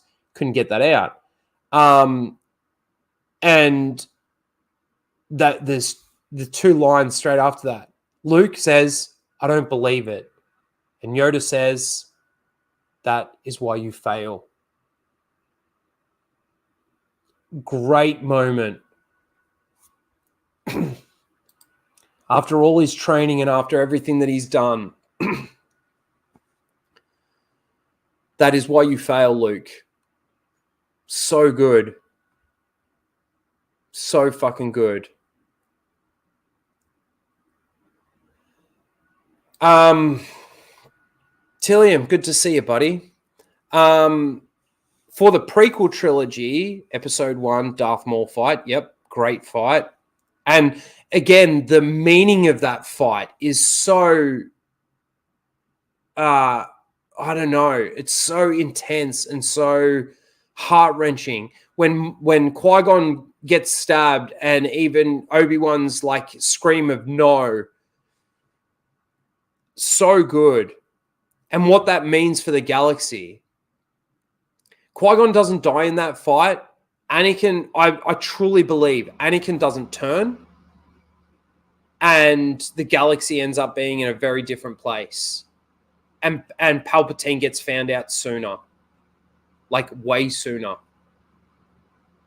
Because the fighting and everything, the Clone Wars that goes on, Qui-Gon would have something would have happened. I mean, I know that I love to say that I like the canon to just be the canon and the way it is. But if there was one what-if story that I could have, it would be, what if Qui-Gon didn't get killed? I'd love to see that unfold and see how that went down. Episode 2, Anakin going crazy on the Tuskens. Yeah. Yep, that's good too. And episode 3, fight on Mustafar. Yep, love it. Love it. I will say, like, obviously it's completely just to make Han jealous. And I know that there's a lot of people, thanks Drunk 3PO's Fedora, when Leia kisses Luke right in front of Han. It's one of those funny moments, right? Because also too, is it in episode, is it in A New Hope? Or is it, I think it is in A New Hope, when Han's like, that it's just Luke and Han in the cockpit of the Falcon. And Han says, do you think a princess and a guy like me? And Luke's like, no. And like Han's got this smile on his face. He knows exactly what he did. Great, great moment. Like, that's how you do essentially comedy in, it's not comedic in the sense that you sit there and you're like, ha, ha, ha, ha. You know, you get a big belly laugh out of it. But it's like, you go, oh, you cheeky dog. Like, I know what you did there. Good moment. But yeah, I do like that. Let me scroll through a little bit. Yeah, sorry. No, Plagueis was dead long before the opera scene. I know that. But like I said, there were people that were saying that they could see his face while he was talking about Darth Plagueis the Wise to Anakin. You could see his face in the opera, the lights, and all of that sort of thing. But no, Plagueis died near the tail end of Phantom Menace.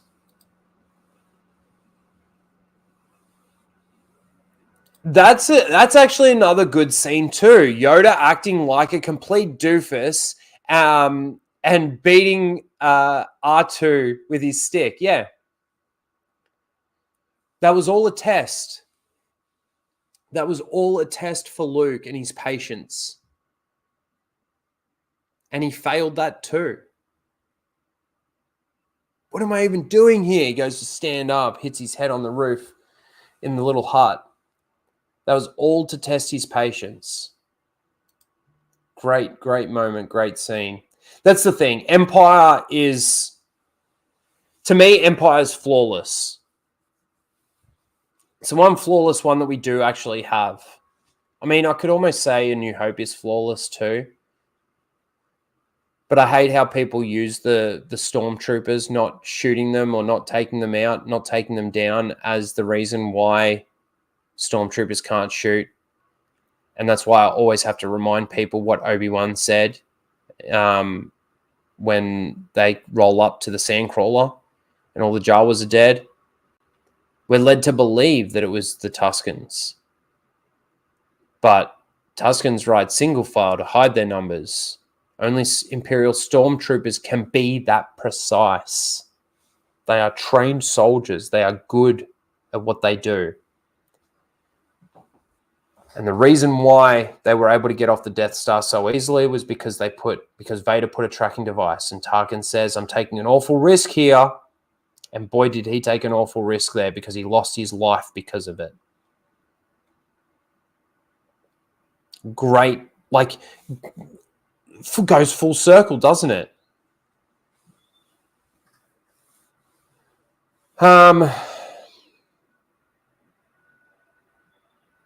Yes, the overlap is sick. Fucking love it. Let's see.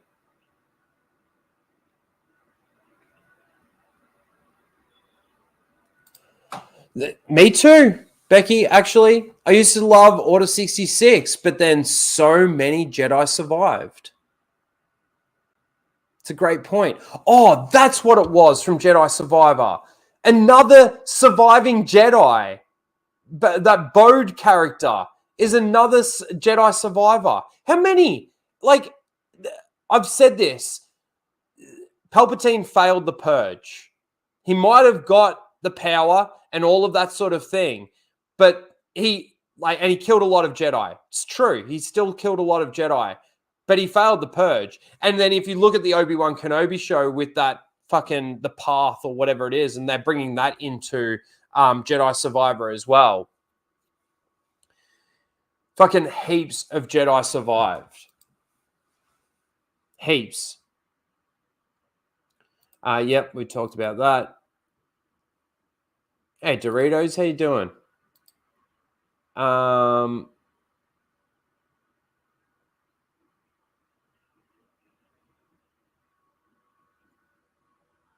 Yes, that is correct, because the night that he killed him, he was going through his acceptance speech with Plagueis, and he kept going over it and kept getting Plagueis more and more drunk. And that's when he essentially passed out. He fell asleep and he killed him in his sleep. So good.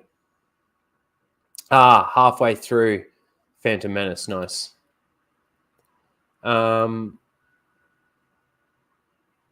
You were my brother, Anakin. I loved you. I hate you. Great. So great. It makes your heart hurt when you watch it. people want to see they got the same sort of nostalgia feel from that scene as they did in the new Obi-Wan Kenobi show where where Obi-Wan Kenobi's crying. I don't buy it. I don't get it. I don't get it. What else have we got here?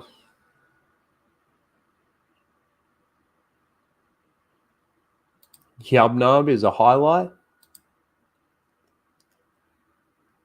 I will say, like, we were talking about Jabba's palace scene and everything before. I don't like that extended song that they brought into it. I really don't.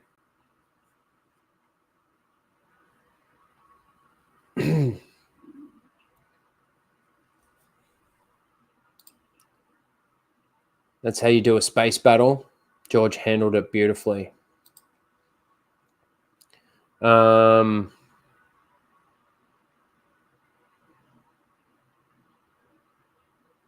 Yes, the Darth Plagueis novel does. Yep, we talked about that. Battle above Coruscant, epic. The music from Revenge of the Sith. This is another thing that I feel like they've lost. Like the music, especially in like things like Mandalorian, you've got fucking house techno music fucking going on during fight battles and stuff like this.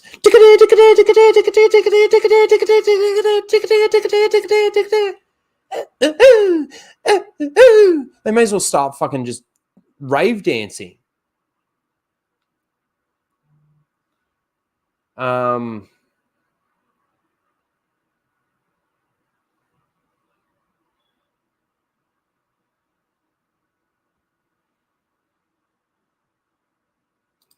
Yep.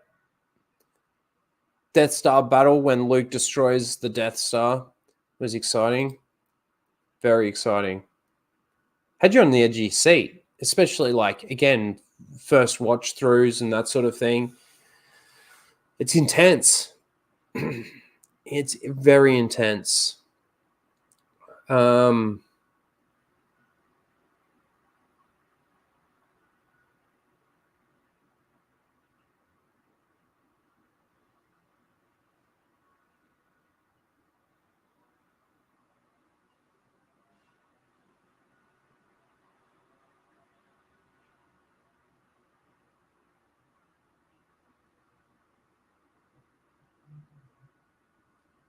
Fucking another call. Man.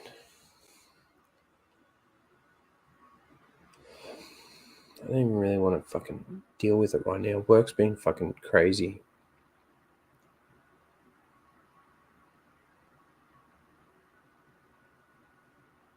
Well, yeah, we talked about the X-Wing, but the cave on Dagobah, that was a good scene too. And like the moment when Luke chops off the head and obviously sees his own face in there, and it cuts back to Yoda and he's sort of shaking his head. You know, that's a great moment where you don't need any dialogue, but you can see and feel what's actually going on.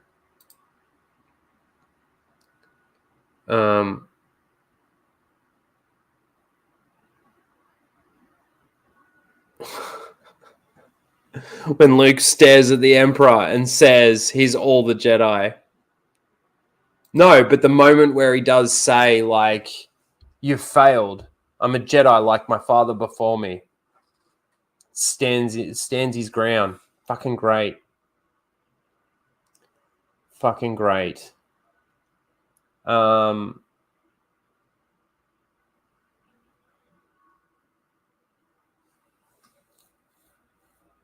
Yeah, incredible. Sorry, I'm still so far behind.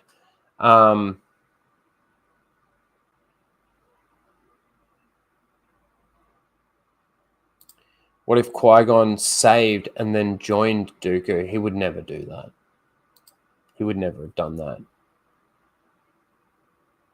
Yeah. Yoda versus R2-D2 for food. Maul had the high ground. Oh, X-Wing's in the chat. Aussie, Aussie, Aussie. Oi, oi, oi. How you doing, dude? Good to see ya. Just talking about some of the Star Wars that we love. Fuck, I'm so far behind. Because it's Real Star Wars Day. Happy Real Star Wars Day if you're coming in late. Appreciate all of you. Let me see. Let me just check something here. I don't think... I heard that member chats are actually now starting to show up on StreamYard, but I haven't seen anything yet. Can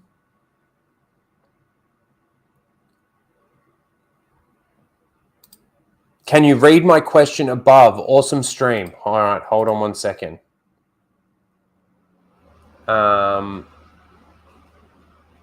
This one. Did Vader save Luke from striking the Emperor in Return of the Jedi and prevented him from turning to the dark side? I think he did, but not sure. Chat, what do you guys think? I think that there is an element of that. I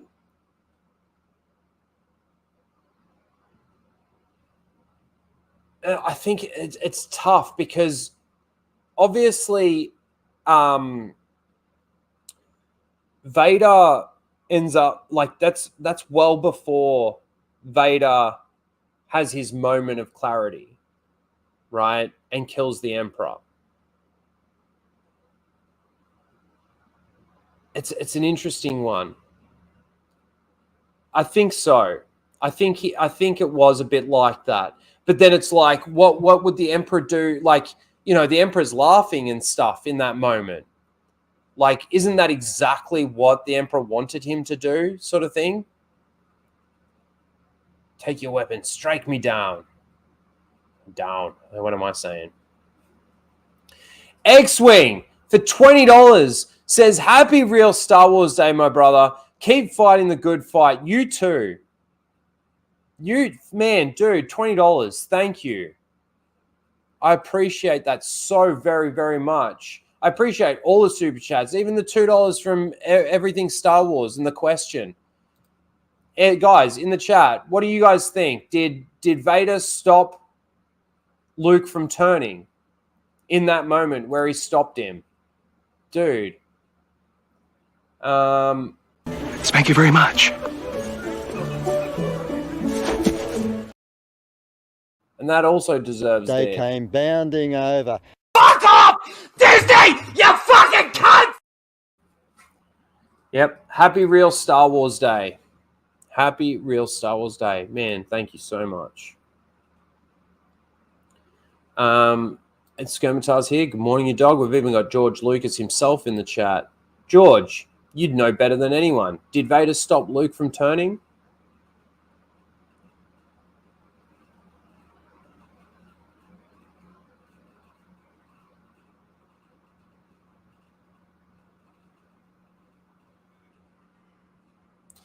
Dorito says, Vader just fought for his position at the time, if you ask me. The thing is, though, is that if Luke struck down the Emperor, wouldn't Vader become the master? Isn't that what Vader wanted? I'm sort of on the fence on whether or not Luke was actually striking him down in anger and hate, and whether or not he would like. Did Vader stop him because he sensed that it wasn't right? It wasn't the right time for it? Like Luke needed to feel more hatred. He needed to strike him down using the dark side.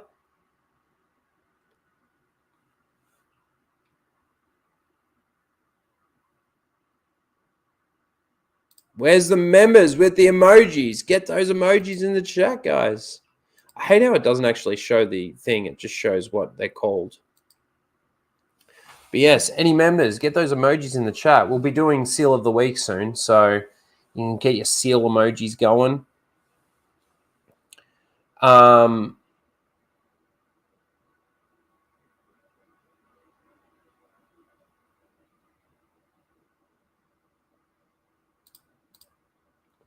Vader probably knew Luke killed Palpatine when Palpatine would have taken over Luke like he tried to do to Rey. Maybe like an essence transfer, possibly.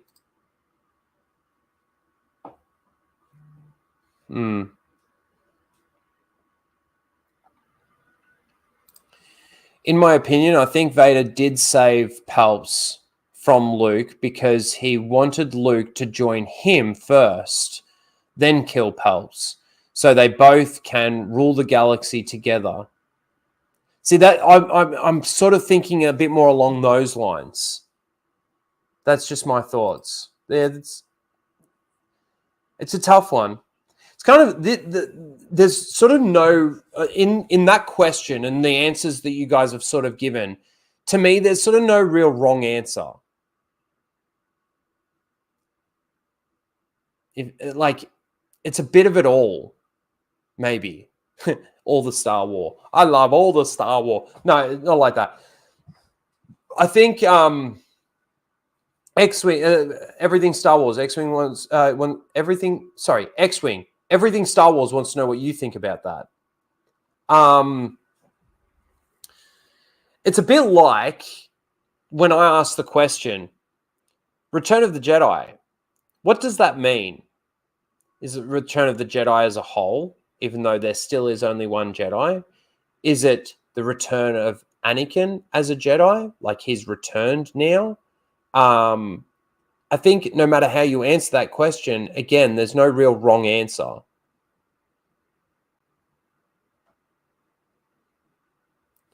Palpatine knew Vader would protect him against Luke.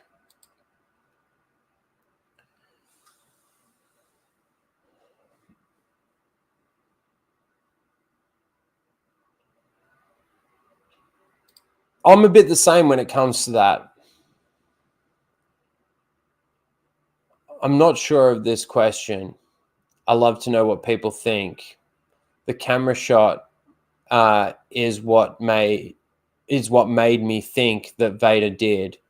Luke did say it was the reason he didn't destroy Luke.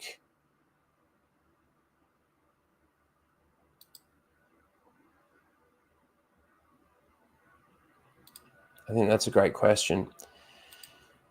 But again, there's no real wrong answer. Because if you say, okay, it's the return of the Jedi as a whole because the Sith are no more, correct answer. If you say there was no, like after Obi-Wan and Yoda died, there was no Jedi. And Yoda even says, only once you confront Vader, you'll be a Jedi.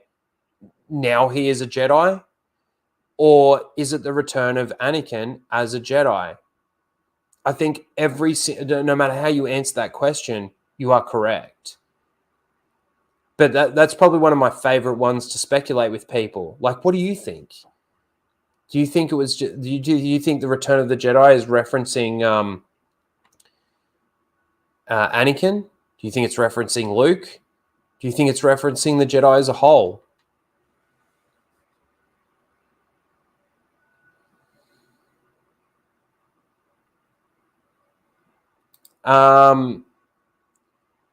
Crude, sorry. I had to step away for a sec. What do I think about what? Okay, what do you think about Vader stopping Luke from killing Palps?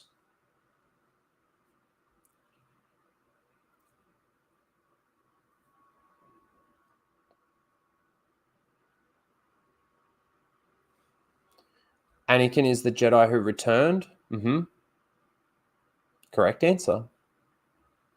That's my favorite way of thinking of it. It's Anakin's return.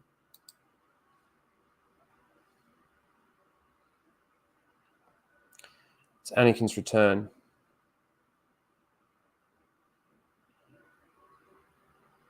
So here's the question. X-Wing, do you think Vader prevented Luke from striking down Palps to turning to the dark side? So did Vader want to stop Luke because he knew that it was going to turn him to the dark side, or do you think it's for some other reason?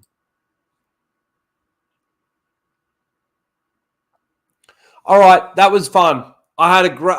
That was actually probably one of my favorite moments in all of Casual Rages. Going through some of our favorite moments on real Star Wars Day. Fucking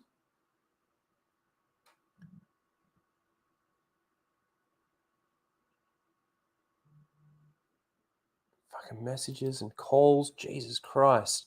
No, man, I don't think he had those intentions at that point. See, that's the thing. It was.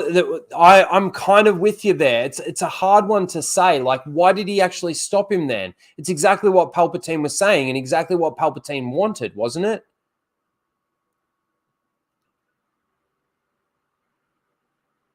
Take your weapon, strike me down.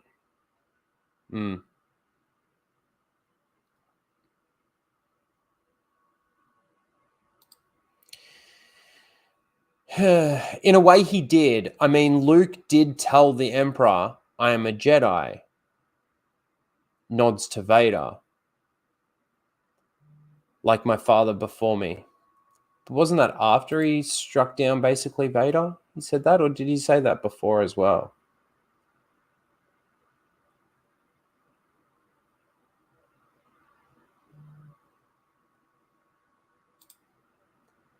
Yeah, that's true too. Palpatine wanted him to strike. But but Palpatine didn't actually want to die. That's, yeah. Great conversation, great discussion, guys. This was awesome. This was awesome. See, this is why we loved Star Wars. This is what Star Wars was. This is how you should be talking about it with people, what your favorite things are, how you view it maybe differently, and having an actual discussion about it. When you talk about Disney Star Wars, it's now like, this is really bad. There's a lot of people that agree. There's a lot of people that disagree, but the evidence is so clear that it's actually really bad. You guys are awesome. This was awesome. Honestly, I love this. All right. We are going to...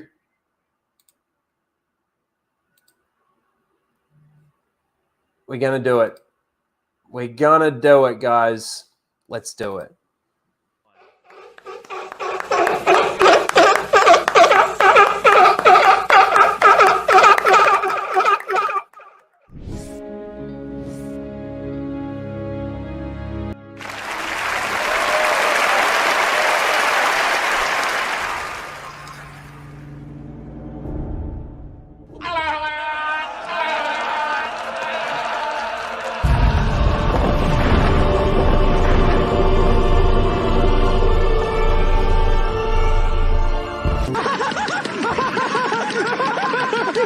Hello, the Jedi.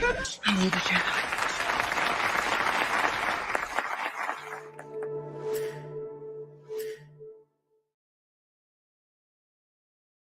All right. Once again, we have some great nominees this week for Seal of the Week. Couple of new ones, couple of B-backs from previous weeks. So the first one is from Sequel Memes. Let's talk about it. Star Wars fans would rather have Luke's drugged-out loser great-grandson than an optimistic, intelligent, talented young woman.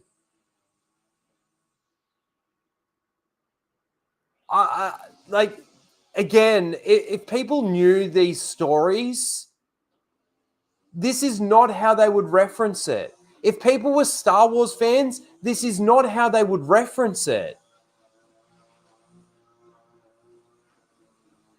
There was a reason why I think it was Death Sticks, wasn't it? There was a reason why Jason started doing that. Or Kaitis, I believe it was. If OG Star Wars is here, she would correct me if I was wrong. But, like, again, if you were a real Star Wars fan, you wouldn't reference this like this. And I hate that. And how can you possibly say that Rey is optimistic, intelligent, and talented? She's been given everything, and she just picked up on everything. That's Cade Skywalker. Sorry, my bad. Correct, Cade Skywalker. Anyway, that's nominee number one. And these people, like I said, they to me, never a Star Wars fan. Nominee number two. I love that it was designed with space for his ears on the sides. Yes, with love heart eyes. Look, you got a little space in there and a little space over here. Look, you can see the tip of the ear. It was designed like that, just for him, because the Babu Frick people knew that they were designing this for Grogu, didn't they?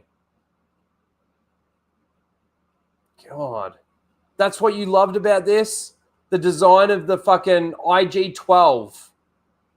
It's got little space for his ears. Like, how can you be any less seal than that?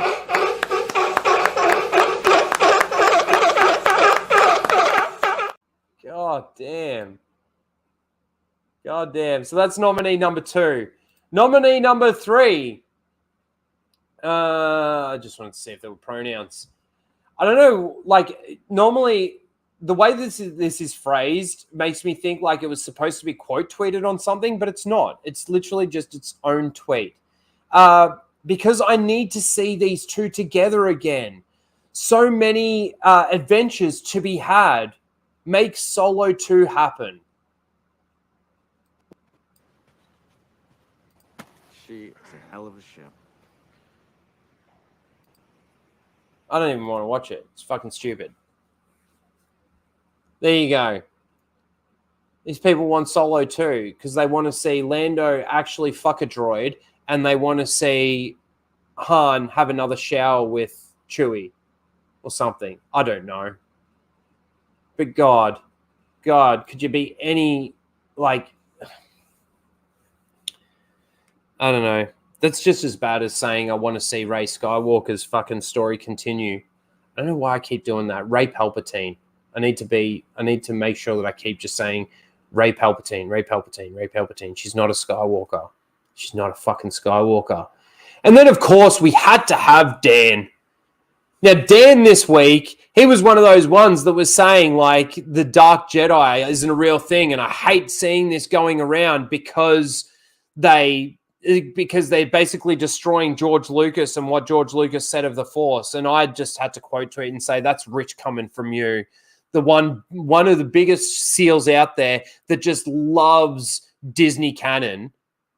Like, you say that the Grey Jedi destroys George Lucas's stuff. Lethal for $2 says, I support # make Solo 2 happen. Thanks, dude.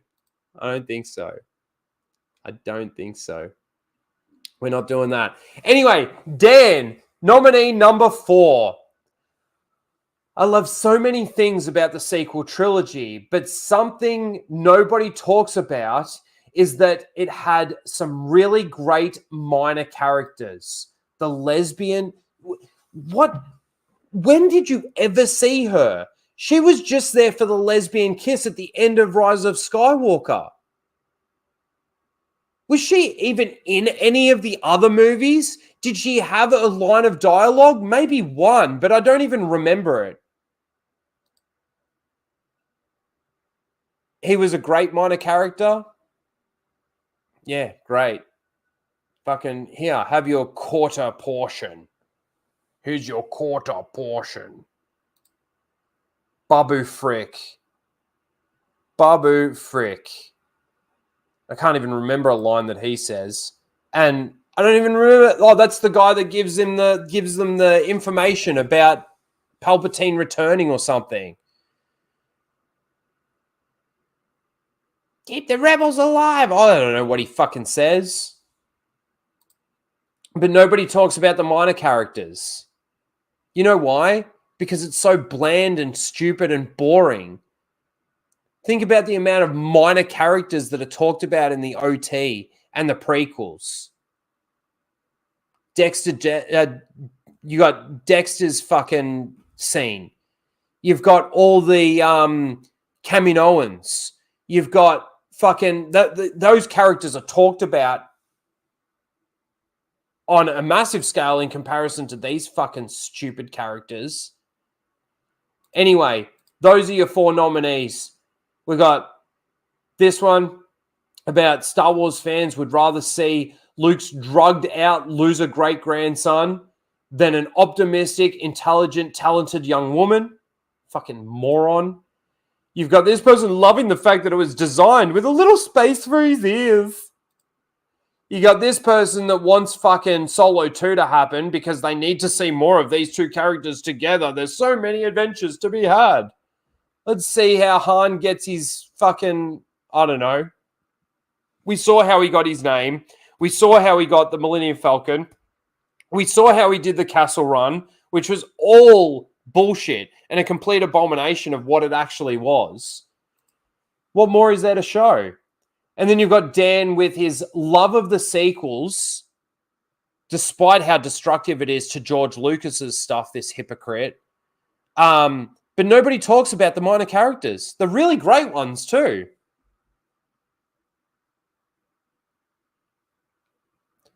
Really, really awesome. All right, let me put the poll in the chat.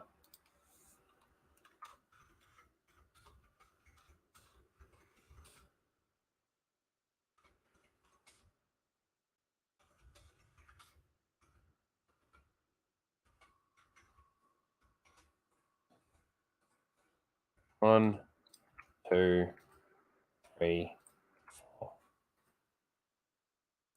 Get your votes in, guys. Get your votes in. So once again, we got 1, 2, 3, and 4. And we'll come back to it. All right. Now, if you guys don't know, obviously, I do the full Aussie with Lethal Lightning. Speaking of him, he was in the chat just a second ago. I do. He's saying I do support the Solo 2 movie. So I do full Aussie stuff with Lethal. Now, there is a full Aussie channel. Any mods in the chat, please pop the link to the full Aussie channel in the chat. Now, of course, we do the official Full Aussie show, which is every second week over on either Lethal's channel or we dual stream it on the Full Aussie channel as well. Then every other week, we do like a Full Aussie mini, which we only do on the Full Aussie channel. And then midweek, every Wednesday, it's pretty much Wednesday morning for you guys, Wednesday evening for us here in Australia, we do Happy Hump Day. Now, on that stream this week, there was something that came up that I just wanted to talk about just by myself with you guys. I don't know if you were there. I don't know if you saw it. You probably saw this clip because it got around. But this was something that we talked about on Happy Hump Day. And I just wanted to bring this up really quickly. So you guys, again, probably saw this. Michelle Rodriguez, like, you know, how they get sort of door stopped by TMZ reporters. And they get asked questions. She's a little bit drunk or a little bit tipsy here. And she's got a little bit to say about basically woke Hollywood at the moment. I think it's so stupid for, like, everybody, because of this whole, like, you know, like, minorities in Hollywood thing. Like, stop stealing, you know, all the white people's superheroes. Like, make up your own. You know what I'm saying? Like, what's up with that? So very based in what she says. And again, we talked about this on Happy Hump Day, but the fact that she's coming out and saying this, again, while she's tipsy, like the truth sort of comes to the surface. There's no filter. There's nothing to stop her from saying it. So she just comes out and say it. The way that she says, I mean, she's a part of essentially a minority group herself, isn't she? As far as I know. I think it's so stupid for, like, everybody, this bit. Because of this whole, like, you know, like, minorities in Hollywood thing. The minorities in Hollywood thing. Like, she knows how fucking stupid it is. She knows how ridiculous it is. And she knows, she sees it. She obviously sees it. Because she's telling the creators out there, if you want to make a black character, you want to make a Latino character, you want to make an Asian character, superhero, whatever, come up with your own ideas. Come up with your own concepts. Don't just race swap the characters that we've had, right? Like, stop stealing, all the white people's superheroes. Like, make up your own. You know what I'm saying? Like, when she says that, stop stealing all the white people's superheroes, originally I kind of thought maybe she was trolling a little bit. We all talk about it. We all say, stop race swapping. Race swapping Ariel's fucking stupid. Race swapping Snow White is fucking stupid. Now, I don't care about those things, right? Those old Disney cartoons and all of that. But there is an element of truth behind stop fucking race swapping them. Come up with your own concepts. I mean, I'm sure in black culture or in Latino culture, they've got their own like fairy tales and things like that. Adapt those. Make those the stories that you tell with those minority characters. Stop just changing fucking Superman or fucking whoever, whatever, right?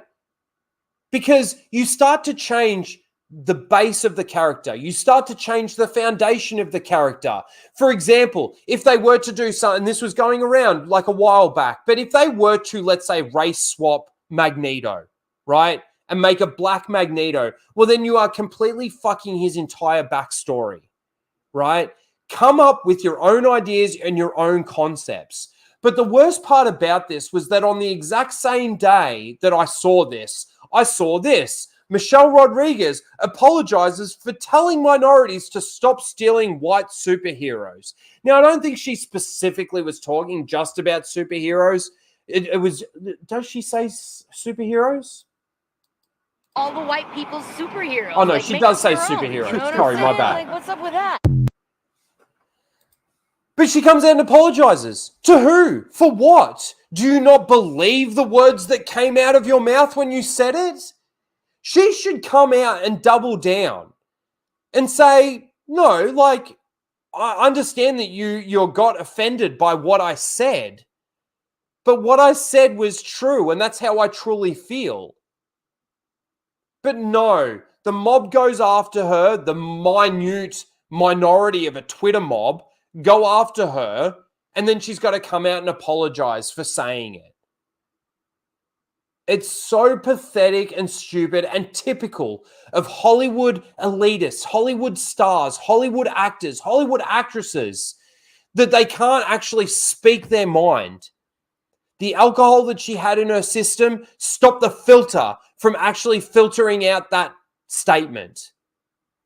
Because if she was sober, she wouldn't have said it because she would have been too afraid to say it. But being that she was drunk or tipsy gave her the liquid courage to be able to actually state true facts. So when I first saw the video, I'm like, fuck, thank God. At least there are still some people in Hollywood that have got their head screwed on properly. But then hours later, I see a fucking apology from her for saying it. I'm so sorry, I didn't mean to. Bullshit. Bullshit. And I'm fucking sick of it. I'm sick of woke Hollywood. I'm sick of wokeness being filtered into and basically it just becoming a platform for woke and the bullshit that we see.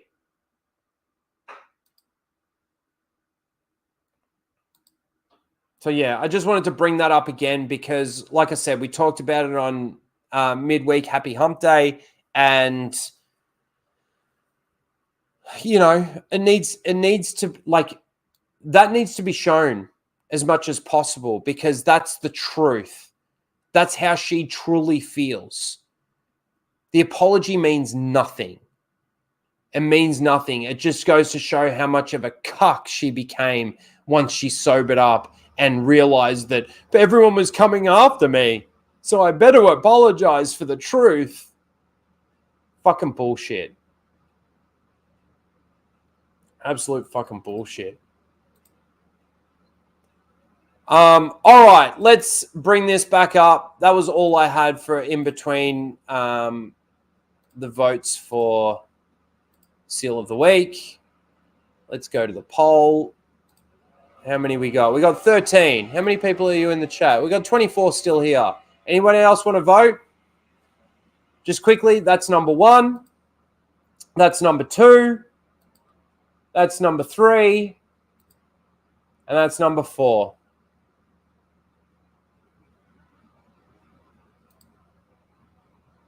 I'm going to end the poll very soon. It's only been in there for 8 minutes. Again, it was a bit shorter than usual. Sometimes we've got a longer video or a bigger video that we can watch while you get your votes in. Blake put the link to the Full Aussie channel in the link. I mean, in the chat. In the link. Fucking what's in that? So yeah, please, if you're not subscribed to the Full Aussie channel, click the link. Go and give it a sub. Appreciate it. All right, we got 14 votes in the poll. I'm going to end it. We're ending it there. All right. So, in last place, wow, was number 4, Dan. You got nothing this week compared to other weeks. When he said, when he said, I love so many things about the sequel trilogy, but something nobody talks about is that it had some really great minor characters. So that's in last place. In second last place was number 2 with I love that it was designed with space for his ears on the sides. Yes, with the little hearts in the eyes. So you can see the little spaces there, right? In second place, runner-up was number 3 with because I need to see these two together again. So many adventures to be had. Hashtag make Solo 2 happen. Make it happen. I'll just fucking watch it and tell you how fucking shit it is. And how much more they've destroyed the character of Han Solo and Lando Calrissian. And the winner of this week's Seal of the Week is Sequel Memes with Let's Talk About It. Star Wars fans would rather have Luke's drugged-out loser great-grandson than an optimistic, talented young woman. Congratulations, Sequel Memes. I think this is the first time you have ever won Disney's Seal of the Week. Congrats.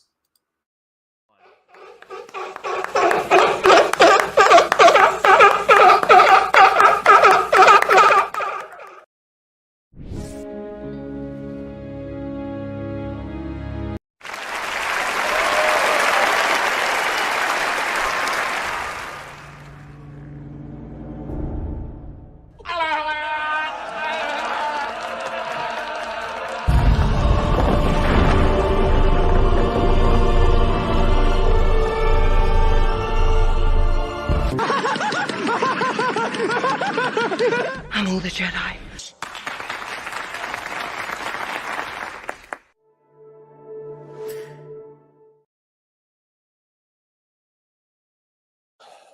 Well done. Well done, guys. Well done, chat. I think you picked a good one this week. Sith Assassin trailer says more likely what happened is her handlers strongly suggested she apologize. It's probably true. I mean, I didn't see any of the backlash, if there was any backlash, like, you know, from the mob or whatever. So that's probably more likely the case. Quick, let's get on top of this. Let's apologize before the backlash starts to come.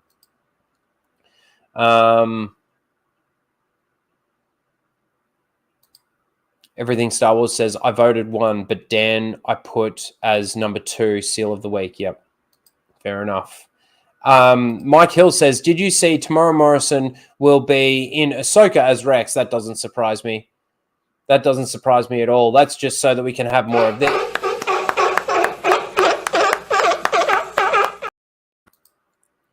just so we can have more of that. Either way, Rodriguez is just full of shit. They seem to all be full of shit these days. There's only a few that I think don't really push like the activism and that sort of thing, and that would be Tom Cruise, Johnny Depp, I guess. I can't even really think of anyone else.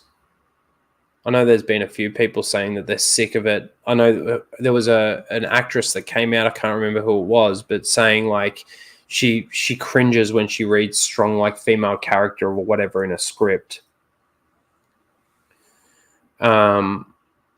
Everything Star Wars. What are you expecting for Ahsoka Rhino? I'm expecting destruction of the Heir to the Empire story. I'm expecting Thrawn not to really be Thrawn. I'm expecting a lot of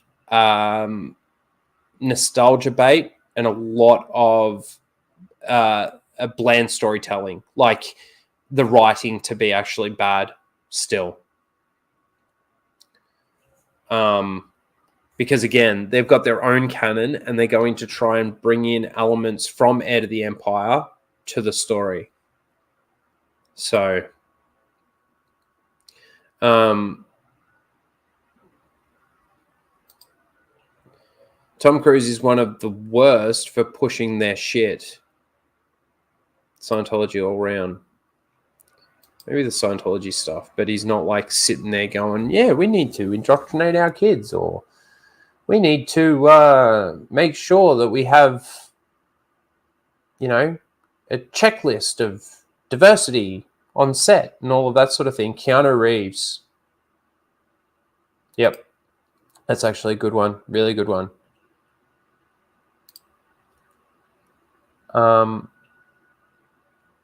Did you like or dislike Rebels, and why? All right, this is the last one, then we're going to wrap it up. I dislike Rebels. There are parts of Rebels, parts in episodes, and parts of it that aren't bad, and actually there's some good moments. But all in all, I don't like Rebels. Now, a couple of the things is, then again, it adds to the number of Jedi survivors. We've also got, obviously not Ezra because he wasn't a part of the temple or anything, but more Kanan. They definitely try and feed on the nostalgia of it. There's moments like the helicopter lightsabers that I think is an absolute, again, abomination of Star Wars. Like the one part that I actually kind of would have, like, I liked at the time, but it's kind of faded into meh to me now, is like Ahsoka's fight with Vader. If he had actually killed her in that moment, it probably would have been a good send-off for Ahsoka. But no, then we get something like the World Between Worlds to completely retcon it, basically. I do agree with some people in the fact that it's a bit like Aladdin in space with the whole Ezra thing. The holocrons that Ezra's got, there's, again, a couple of the moments that I like are probably with Maul in it. But in saying that, I don't like the fact that Maul survived after the Phantom Menace. Like, I actually hate that. Like, I really hate that. So it's like, yeah, just because there's a good moment between Maul and Obi-Wan, and some of the other stuff with Maul and Ezra when they're on, is it Korriban or Moraban, whatever the fuck they named it now. They completely changed it. Yeah, I just, all in all, I don't like Rebels as a whole. Again, some good moments. It's kind of like with the Bad Batch, right? This last season of the Bad Batch, I hated the season. It was shit. It was really fucking bad. Doesn't take away from the fact that they had a couple of good moments and maybe a good episode or two. but having 1 or 2 good episodes out of 16 and a couple of good moments doesn't make it good. It doesn't. Because there's more bad than there is good. Anyway, that's how I would answer that question. Thank you for answering my questions. I really appreciate it. Well, thank you for asking the questions. I like talking about Star Wars. Whether or not it's the Star Wars that I like or the Star Wars that I dislike, I like having the conversation. I like talking about it. You know, again, if my opinions on certain things change people's minds, well, then that must mean that there's some truth to what I'm saying. And then for them to get pissed off at me for actually saying that or stating that, that's on them. That's on them, not on me. Oh, God. Here we go. About the Bad Batch again. Yeesh. Guys, you've been awesome. I appreciate all of you. Thank you for being here. It's been fun. I loved talking about the stuff that we loved about Star Wars. Happy Star Wars Day. If you're not doing anything for the rest of the evening or the rest of the day, watch something Star Wars, as it is Star Wars Day. So thank you, everyone, again. Please subscribe to, like I said, all the other channels that I'm a part of, the Full Aussie over Lethal Lightning's channel. I'm probably going to play some more Jedi Survivor. Yes, Disney Star Wars Day. So let's play some Disney Star Wars video games. I'm a fucking seal. I'm a shill. Fucking, there you go. That's me right now. I don't mind you guys having a bit of a go at me for that, because it's... Now that I think about it, I probably shouldn't have bought the game. Like, I'm disappointed in myself. I will say that. Because, again, the only fun part has been the gameplay, like the actual gameplay side of it. So it's everything else is... The story and everything else has been horrible. Shut up, Lethal. You ruined Star Wars for me. All right, I'm out of here, guys. Shame, Rhino. I subbed. Thank you, guys. You're all awesome. You guys are really cool. And again, thank you for being here. I'm out of here. We'll see you over on my Twitch very shortly. And we'll see you next week. And we'll see you this weekend over on the Full Aussie channel for, I think we're doing the mini this weekend. So we'll see you over there. Thanks, guys. Peace. No, we don't play that one first, do we? We play this one first. A few minutes? Are you kidding? At the rate they're gaining? No, what is it? You have to shoot this. Traveling through hyperspace is like Dustin Crops, kid. Without precise calculations, we fly too close to a store. They're bouncing into a supermarket and then... Yeah. It'd be a hell of a mess. What's that? Watch. You're losing the deflector shields. Go strap yourselves in. Be careful on the way out. Yeah, sure. I'm taking very cautious. You go away. Bounce too near a supermarket? No time to discuss this in committee. I am not a committee. I love you. I know. What do you mean nobody knows? Well... They came bounding over. Fuck off! Disney!